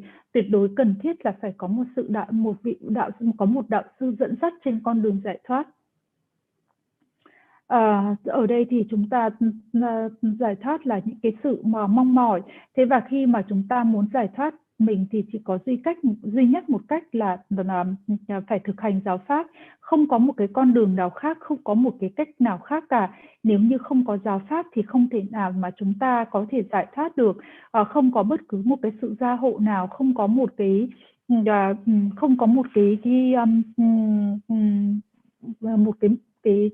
năng lực nào có thể giải thoát được chúng ta, mà chỉ có nhờ thực hành giáo pháp thôi. Và nhờ có thực hành giáo pháp thì nếu mà chúng ta muốn thực hành giáo pháp thì chúng ta cần phải có cái vị đạo sư. Và ngày nay thì rất nhiều người thì coi là cái vị đạo sư thì chỉ là một cái sự tượng trưng bằng một cái ảnh, hoặc là một cái một cái điều gì đó. Thế nhưng mà ở đây thì hoàn toàn không còn một cái vị đạo sư không phải là một cái biểu tượng như vậy. Khi mà chúng ta có một cái ảnh của vị đạo sư, chúng ta nhận được một cái thẻ quy y của vị đạo sư và chúng ta nghĩ rằng là đấy là cái vị thầy của mình thì không đúng. Cái vị đạo sư là phải cái người mà phải dẫn hướng cho chúng ta từng bước một. Vị đạo sư là người mà phải đưa chúng ta lên cái con đường và là người rất là quen thuộc với con đường như vậy. Một cái kinh vị thầy của Kayu thì đã nói rằng là gì? Vị đạo sư không phải là cái người chỉ cho chúng ta nói rằng là con phải đi theo cái cách này. Thế mà vị đạo sư phải là cái người mà đã hoàn toàn đã đi đến nơi rồi, và sau đấy thì người đạo sư đó mới quay trở lại để hướng dẫn cho chúng ta làm thế nào để đi qua cái con đường như vậy. Trong pháp bảo của sự giải thoát thì có so sánh rằng là gì? Cái vị đạo sư thì giống như là một cái người thuyền trưởng, giống như là một cái người dẫn đường. Thế là hay là còn nói cách khác, vị đạo sư là cái người mà chúng ta cần phải nương vào trên cái con đường để giải thoát của mình. Không phải là cái người mà là giống như một cái người lái xe mà chỉ cho chúng ta rằng là phải đi theo cách này. Thế mà vị đạo sư là cái người giống như là cái người lái xe sẽ chở chúng ta cho đến tận cái điểm mà chúng ta phải đến, và chúng ta phải đến, hay là cái người mà dẫn đường cho chúng ta theo cái cách đi là từng bước một. Hay nói cách khác thì là vị thầy với người học trò thì nó cũng là những cái sự mà những cái sự phụ thuộc, hay là còn gọi là duyên khởi của thầy và trò, thì đấy là một cái vị đạo sư là cần phải như vậy. Now, having Lama is not good enough. Also, it is indispensable to be intelligent enough to understand the meaning. So there's not human being who are completely, a lack of intelligence. But intelligence have two kinds of intelligence. Some people call the innate intelligence. It would mean that they were born with those kind of intelligence. They don't need to study much, It's just show them a little bit, they will learn it really quick. That's called the Tibetan called the get up. As they born with that kind of intelligence. And some people need more practice. So those people who really more need practice. So there's a three way you can build the intelligence: hearing, contemplate, and meditation. So you have to study, you have to learn, you have to contemplate. Once you go through that one day you become really smart, you become really knowledgeable. So both, innately intelligent or who are intelligent with a train, both can become intelligent, but both need someone's guidance. Even the innately intelligent, still you need some guru's guidance. But that person no need put that much effort. And some people need to put lots of effort, but both way, we can build the intelligence. Intelligence is not like liking, even we don't have right now intelligent, we can become intelligent by process. What is the process of the intelligent becoming intelligent? Is it hearing, contemplate, and a meditation. In the Buddhism, we call them the three wisdoms.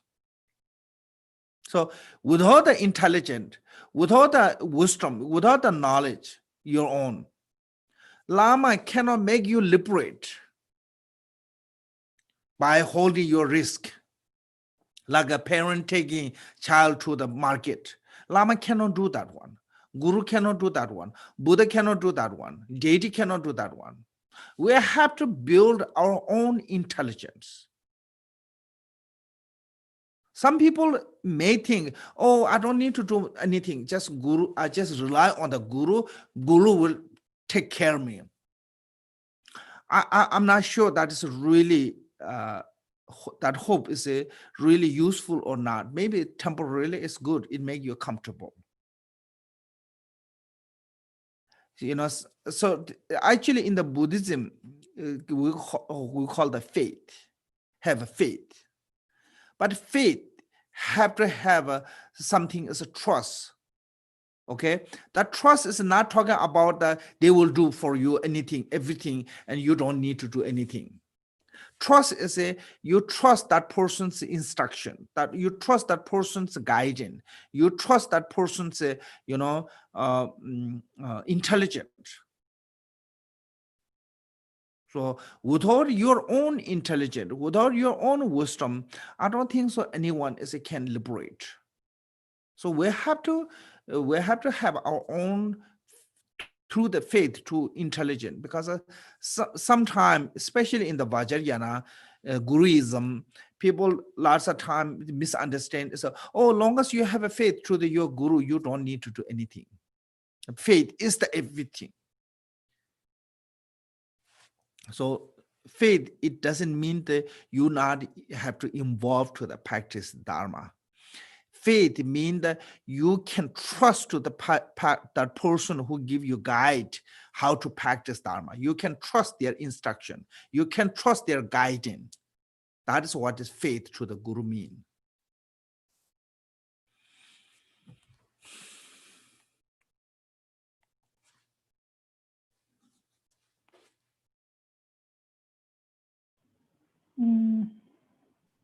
Thế và nếu như mà chúng ta có một cái vị đạo sư thì điều này cũng chưa đủ. Mà ở đây thì như điều số 2 như cái điều số 2 nói rằng là xin lỗi, như cái điều số 3 nói rằng là tuyệt đối cần thiết thông minh đủ để hiểu ý nghĩa. Thế và cái khi mà chúng ta mà nói về thông minh thì có hai cái trí thông minh. Thứ nhất là cái trí thông minh bẩm sinh, tức là khi mà chúng ta sinh ra thì nó đã có với chúng ta rồi. Thế và khi mà chúng ta có cái trí thông minh này thì nó bộc lộ ra, và chỉ cần nói rất là ít và chúng ta đã có thể biết được rồi, thì những cái người như vậy là những cái người mà thông minh từ bẩm sinh. Thế còn có những người là có được cái thông minh là qua nhờ thực hành văn tư tu, thì có được những cái sự hiểu biết, và như vậy là có được cái trí thông minh qua nhờ có như vậy. Thế và cả hai cái loại trí thông minh này đều rất là cần thiết, cần để mà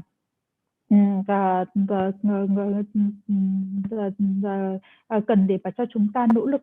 Thế và ở đây thì có những cái người mà khi mà họ thực sự là họ có được cái trí thông minh là nhờ những cái tiến trình mà họ xây nên họ tạo nên được cái sự thông minh hiểu biết của mình. Đó là nhờ khi mà họ nghe, họ quán chiếu và họ thiền định, tức là văn tư tu, hay là còn gọi là ba cái trí tuệ. Vị thầy thì không thể nào mà có thể làm thay chúng ta được. Thế mà tự bản thân chúng ta phải tự tạo nên những cái điều này cho mình. Ngày nay thì có rất nhiều người hiểu lầm rằng là chỉ cần nương vào vị thầy và tất cả mọi thứ là để vị thầy sẽ lo. Thế nhưng mà điều này không đúng một chút nào cả. Có thể nói rằng là sẽ có một cái chút lợi lạc nào đấy về ngắn hạn, đấy là chúng ta có một cái niềm tin. Thế nhưng mà niềm tin thì không có nghĩa rằng là chúng ta không phải làm gì cả, mà chúng ta chỉ cần tin tưởng là đủ. Mà ở đây cái niềm tin này có nghĩa rằng là gì? Chúng ta tin tưởng vào những cái chỉ dẫn của thầy, chúng ta tin tưởng vào cái sự dẫn hướng của thầy, và chúng ta có cái sự tin tưởng để đi theo cái vị thầy như vậy. Thế và trong với Kim Cương Thừa ngày nay thì chúng ta thường hay có cái chủ nghĩa thầy đó, và nghĩ rằng là mình chỉ tin vào cái bậc thầy không thì là đủ và bậc thầy sẽ làm hết cho mình. Thế nhưng mà không đúng. Ở đây thì chúng ta cần phải kết nguyện và xong giáo pháp. Chúng ta cần phải tin tưởng vào những cái sự chỉ dẫn, chúng ta cần phải tin tưởng vào cái sự hướng dẫn của cái bậc thầy của mình. So then the fourth one said it is indispensable to be diligent while wearing as an armor of the courage. So you need the diligent, perseverance, but that perseverance have to have armor and courage. Maybe it's put and, not armor of courage. Maybe that one, armor and courage. Wearing the armor and courage. I think not of, armor and courage. Need those two. So what is the armor? Like when you go to war, military war, go to, they wear the body protection, they carrying the armor. So like that. What is the Dharma practitioner's armor? Is the commitment. You have to make a commitment. That is called the armor. Then courage means no matter what happened, you're not giving up your commitment. Like if you say you want to do a 1 month retreat, not going to give up, even the 29th day, you have to stay 1 month, no matter what happened. So that kind of courage. So no matter what happened, never giving up that whatever you make a commitment. So these two, the effort with the armor of commitment and the courage of never giving up. So then can succeed whatever you try practice.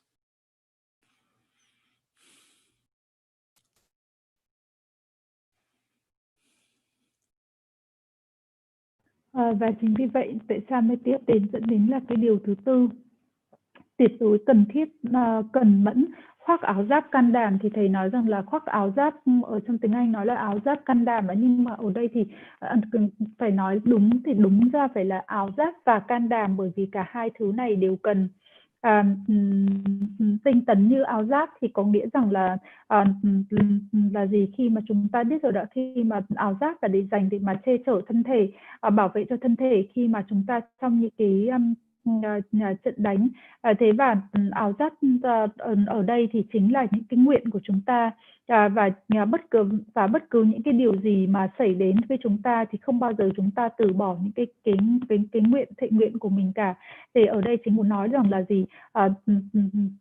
Chúng ta phải có những cái thệ nguyện, và một khi đã thệ nguyện như vậy rồi thì không bao giờ chúng ta từ bỏ, cho dù bất cứ những gì xảy ra. Nếu như mà chúng ta nguyện rằng là chúng ta sẽ nhập thất 30 ngày, thì thậm chí đến ngày thứ 29 chúng ta cũng sẽ không được từ bỏ, mà chúng ta phải làm cho đến đúng 30 ngày.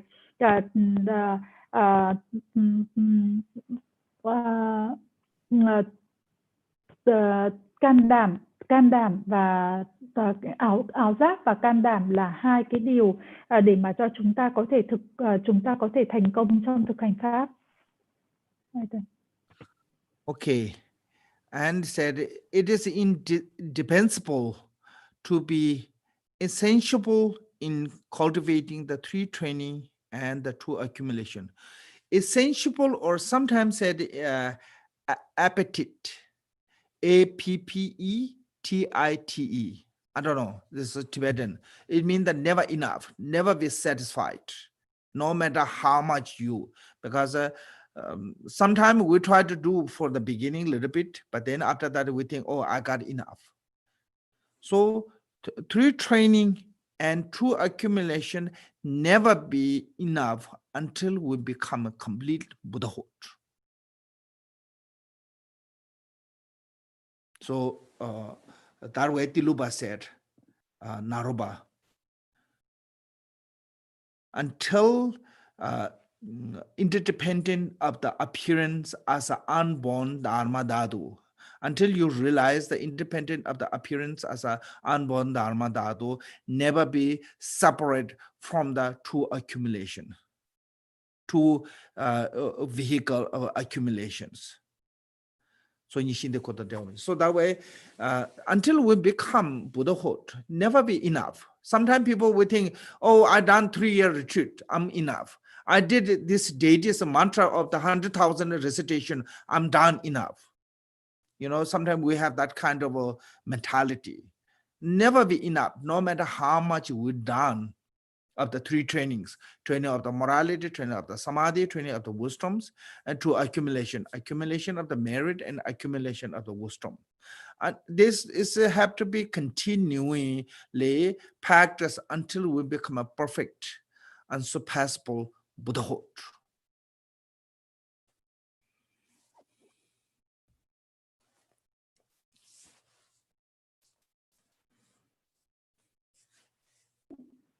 Khenpo, can you say again about the Tilopa, what he said?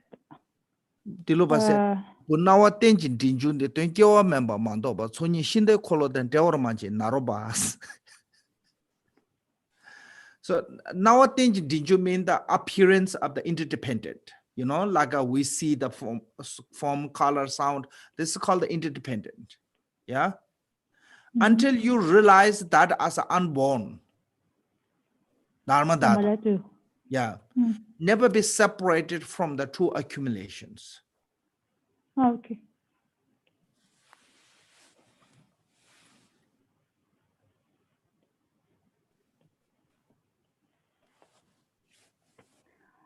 Tiếp theo là đến điều thứ 5. Tuyệt đối cần thiết khi không thỏa mãn trong trưởng dưỡng tam giới học và hai bồ tư lương. Thì ở đây thì chúng ta phải thấy rằng là sẽ không bao giờ được thỏa mãn cho tới ngày chúng ta đạt được tới quả vị Phật. Đôi khi thì chúng ta làm được một chút, chúng ta thực hành được một chút và chúng ta nghĩ rằng là như vậy là mình đã thực hành đủ rồi. Thế nhưng mà hoàn toàn không phải như vậy, và đặc biệt là đối với cả tam giới học, văn tư tu, không bao giờ thì có thể đủ cho tới khi mà chúng ta đạt được tới quả vị Phật. Tilopa nói với cả Naropa rằng là gì? Tướng dạng của duyên khởi, khi mà nhận thức được đó là chính là pháp giới vô sinh thì sẽ không bao giờ tách biệt với cả hai cái bổ tư lương. Cho tới khi mà đạt được quả vị Phật thì chúng ta phải thấy rằng là cái điều mà chúng ta không có thì sẽ không bao giờ đủ. Đối với cả cái đặc biệt là đối với cái trưởng dưỡng tam giới học như là văn tư tu, tất cả những cái gì mà chúng ta thực hành thì cũng không bao giờ là có thể đủ được. Đôi khi là chúng ta nghĩ rằng là chúng ta thực hành được những cái pháp thế này, chúng ta tụng được chừng này cái minh chú và chúng ta nghĩ là như vậy là chúng ta thực hành đủ rồi. Thế nhưng mà không phải, chúng ta phải tiếp tục cho tới ngày mà chúng ta đạt được tới quả vị Phật. Và đặc biệt là chúng ta phải toàn hảo được trưởng dưỡng và toàn hảo được tam giới học và hai bồ tư lương của mình. Okay. Then said it's indispensable to be to possess the view that realize the basic nature of phenomena. So generally, whatever we're thinking is the view. You know, everyone have a view.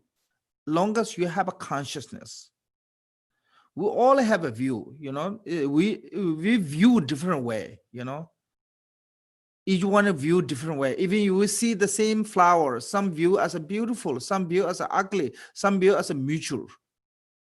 You know, so every conceptual is mixed with the view. But here, Dharma practitioner need to realize the basic nature of phenomena. So, what is the basic nature of phenomena? Is the like a meaning of Panjana Paramita, which say in the Mahamudra is called the union of the bliss and emptiness. That is what is it, like a Mahamudra. So that way called the Mahamudra, mean the seal, some great seal, which means that all the phenomena are not beyond this seal. You know, so what is that seal is all the nature of the phenomena. So knowing the nature of the phenomena, or another in the Mahayana language is called emptiness. So in the Heart Sutra said, all phenomena are empty of inherent existence. So we must need that view. You know, without that view, no matter how great contact you have, no matter how great samadhi you have, still not going to liberate you. So this reason in the 400 verses by Aryadeva said, if you, what called damage your vow, morality is okay. It's not bad as a damaging to the nature, what called the basic nature of the phenomena or emptiness. Because moral ethic only can bring you to the higher realm, but a realization of emptiness or realization of view bring you to the nirvana. So that reason, once we're practicing Dharma, we need some kind of a goal. So our goal of the Dharma practitioners, main goal is a realization of the non-duality. Okay, so we put the effort for that achievement. So view, meditation, contact, everything is what is mean that try to achieve that goal of a view, which is the non-duality, or which is the here we use as a basic nature of phenomena. Basic nature of phenomena means the unfabricated one. Right now on the phenomena we label, good, bad, also like, dislike, those all is fabricated. It's not there on the phenomena.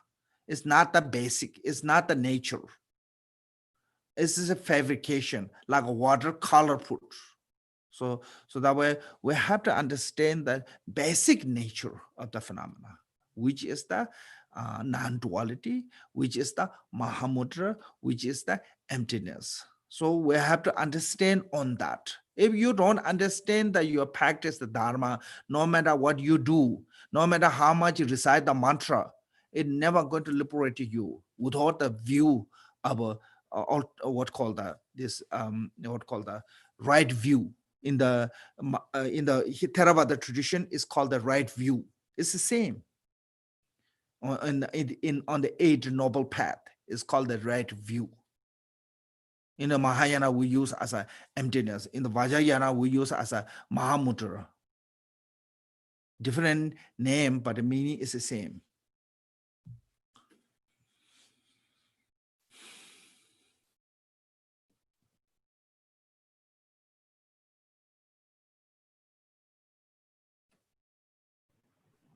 Tiếp theo thì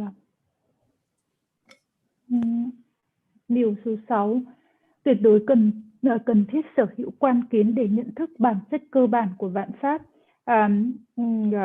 Quan kiến ở đây thì chính là cái quan điểm của chúng ta, cái tâm thức của chúng ta, và chúng ta thì có những cái quan điểm khác nhau. Cùng một cái bông hoa thì một số người thì nhìn thấy là nó đẹp, một số người thì thấy là nó xấu, và một số người thì thấy là nó trung bình, không có một cái cảm xúc gì cả. Thế và còn ở đây thì nói rằng là nhận thức bản chất cơ bản của vạn pháp. Thế bản chất cơ bản của vạn pháp thì ở đây thì có nghĩa rằng là nó như là trong Bát Nhã Tâm Kinh thì nó là sự kết hợp của hỷ lạc và tính không, hay là còn gọi là hay là chúng ta hay nói là trong Kim Cương Thừa thì nói rằng là đại thủ ấn, có nghĩa rằng là gì, không có một cái gì có thể vượt qua được cái ấn này nữa. Thế và trong Bát Nhã Tâm Kinh khi mà nói về tính không thì nói rằng là gì, vạn pháp là không tồn tại một cách cố hữu, và đấy là chúng ta cần phải có cái quan kiến như vậy. 400 khổ mà được ngài Aryadeva nó thuyết nói rằng là gì, nếu như mà chúng ta mà có làm bể những cái giới thì nó cũng không tệ hại nếu như mà còn như là chúng ta không hiểu được về cái bản chất thực tại của vạn pháp. Thế và khi mà chúng ta thực hành giáo pháp thì chúng ta cần phải có cái mục đích của mình, và cái mục đích của chúng ta ở đây là cái sự nhận thức, cái sự chứng ngộ của không phân biệt nhị nguyên. Thế và tất cả những cái quan kiến, tất cả những cái thiền định, tất cả những cái quán chiếu của chúng ta là làm sao để mà chúng ta đạt được tới cái mục đích của mình, tức là đạt được tới cái sự đạt được tới cái không phân biệt nhị nguyên như vậy, hay là sự không tạo dựng.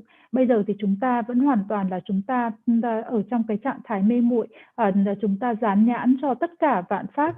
Thế và ở đây thì chúng ta cần phải hiểu rằng là cái bản chất đấy nó không phải là cái bản chất nền tảng, bởi vì cái bản chất nền tảng hay bản chất cơ bản của vạn pháp thì là nó không tạo dựng, không tạo dựng.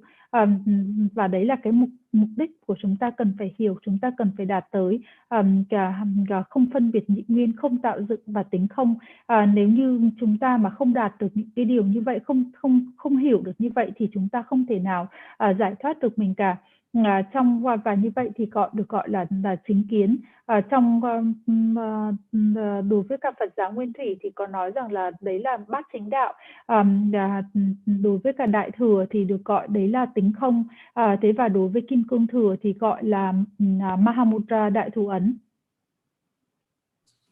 Okay, so I try to finish this. This is easy now. Is it dispensable to possess the meditation that leaves your attention wherever you place it? It means that wherever you want to, you put your mind can stay there. Right now, if we want to put our mind on the something, the mind is gone to somewhere else. You want to think about the Buddha, your mind is thinking something else. You want to think about the, meditate something, his mind is gone. So our mind is really not flexible. Our mind is not really stable, like a fickle, like a monkey. So even you have this received the view instruction, if you don't have the flexible mind, this is become a later really difficulty. So how to support this view continually as a mind is a need for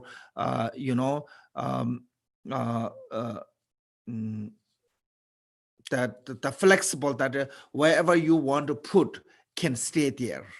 That is what it means, that leaves your attention wherever you place it.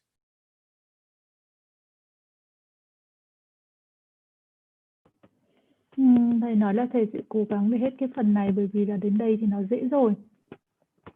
Điều số 7 là tuyệt đối điều số 7 là tuyệt đối cần thiết là sở hữu thiền để bỏ ý định của mình vào bất cứ đâu mà con muốn đặt nó.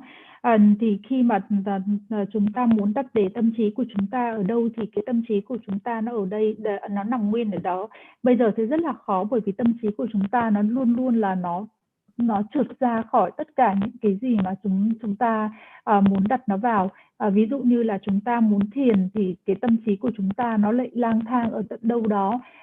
Khi mà chúng ta muốn nghĩ về một cái điều gì thì cái tâm trí của chúng ta nó lại nghĩ theo một cái khác, và không thể nào mà chúng ta có thể đặt được cái tâm trí của mình lên đúng cái điều mà chúng ta muốn thiền về. Và như vậy thì cái tâm trí của chúng ta nó bị trượt ra. Thế và ở đây thì chúng ta cần phải làm sao có được một cái tâm trí nó rất là mềm dẻo, một cái tâm trí nó như vậy thì nó sẽ hỗ trợ được cho chúng ta trong tất cả những cái việc mà chúng ta làm. And indispensable is possessing the contact that utilize all activity as a part of the path. This means that whatever you do, the contact is have to be supportive for your meditation. So earlier, I'm sure you remember, said you have to rely on the food and the contact which is suitable or benefit for your mind and experience. So any kind of contact is a support of that, make sure whatever you do, eating, walking, sitting, whatever contact you do, is make sure it's become a suitable condition or favorable condition for your view and meditation. If you're eating food, make sure that's a really suitable condition for your, for example, if you have too much agitation, don't eat too light food. You need some more nutrition. But if you have too dullness or too heaviness of the mind, don't eat too heavy food. Then try to eat light food. So things like that. Sometimes rough contact, like walking, sitting, walking and jumping, those are becoming distraction. But sometimes those need for the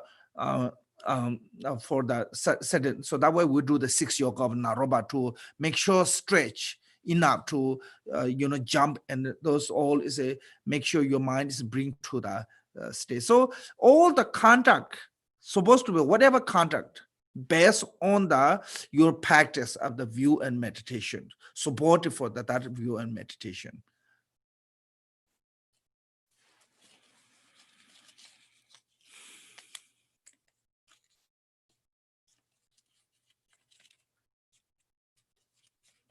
Tiếp theo là đến điều số 8.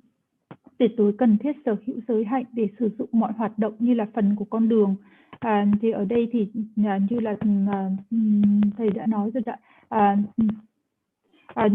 Chúng ta vẫn nhớ là cái phần mà khi mà thầy nói rằng là ví dụ như là chúng ta sử dụng những cái thực phẩm đối với cả một cái khi mà chúng ta thiền, nếu như mà những cái thực phẩm chúng ta cần phải dùng những cái gì đó để mà nó phù hợp với cả tâm trí của chúng ta. Ví dụ như là khi mà chúng ta thiền mà chúng ta thấy tâm trí của chúng ta bị xáo động, thì chúng ta đừng ăn những cái thức ăn mà nó nhẹ quá. Thế còn nếu như mà chúng ta mà tâm trí của chúng ta mà nó bị hôn trầm thì chúng ta đừng có ăn những cái thức ăn mà nó quá nặng để mà là tâm trí của chúng ta rơi vào cái trạng thái như vậy. Thế ở đây thì chúng ta cần phải đảm bảo rằng là tất cả những cái điều gì mà chúng ta sở hữu những cái giới hạnh để mà trở thành cái phần của con đường của chúng ta, như ngay cả trong cái việc chúng ta ăn, những cái việc chúng ta ngồi, tất cả những cái này nó đều phải là phù hợp tùy theo từng những cái điều kiện của chúng ta.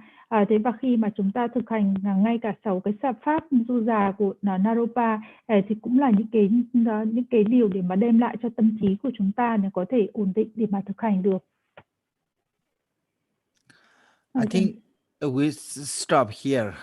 Okay, thank you. And Ms. Tao, if anyone need the Medicine Buddha text, I think you have that one. Please share them.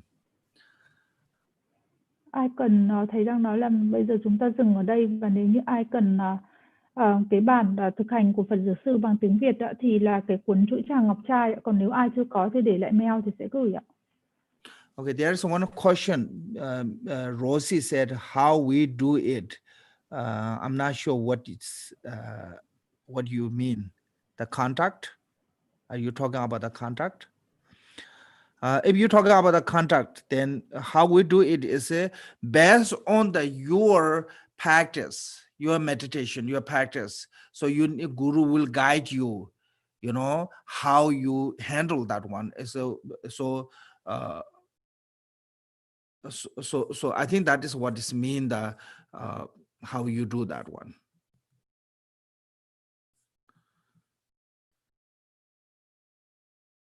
Thì thầy có nhận được một câu hỏi. Point 7. She was talking about the point 7. Leave your attention wherever. This is I'm not sure English translation is maybe a little bit not clear. This is what it means that you can leave your mind wherever you want.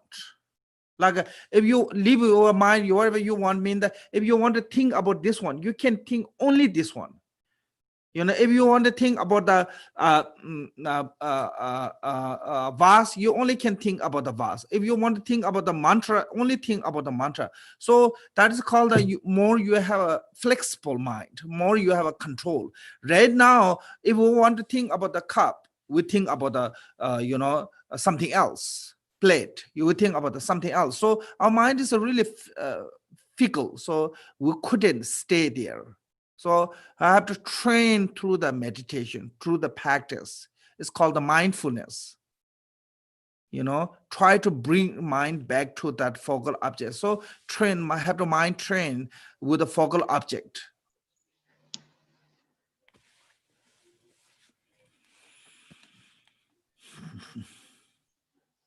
Có một cái chị hỏi về cái điều số 7 là Làm như thế nào thì thầy có giải thích lại với chị là để mà, tâm trí làm sao mà nó có thể, tập trung được và, bởi vì là bây giờ tâm trí ví dụ thầy bảo là đang muốn nghĩ về đĩa thì sẽ nghĩ sang cái bát, tức là tâm trí của chúng ta nó chạy lăng quăng như là một cái con khỉ vậy và nó không thể tập trung được ở một chỗ, đấy là cái điều mà thầy muốn nói như vậy. Thế và nếu như mà muốn là, làm sao để mà tâm trí có thể tập trung được thì phải rèn cho tâm trí nó trở nên nó mềm dẻo hơn. Và khi mà tâm trí nó trở nên rằng là nó mềm dẻo hơn như vậy thì, mới có thể đặt được tâm trí vào cái chỗ mà chúng ta muốn đặt, tức là tập trung nó vào một cái gì đó thì nó sẽ tập trung vào đó và nó sẽ không bị chạy lăng lăng xăng nữa. Chang chu sem jo ren bo che ma ge ba na ge chu ge ba nyam ba men ba con ne con do be wo cho ta ta con de tam je je de son do sa ba da ye be je ve za wan de Tata Suje Tanje Nyundo Lana Mamba Yandaba Sobe Chanchu Ramboje Toba Joje Sheja Kunse Kunjin Chuje Tende Nela Wanda Dekomba Rajembe Temba Sid Shetu Tusa Gombe Zenjoje. You're welcome everyone. Thank you, Miss Tao. Thank you and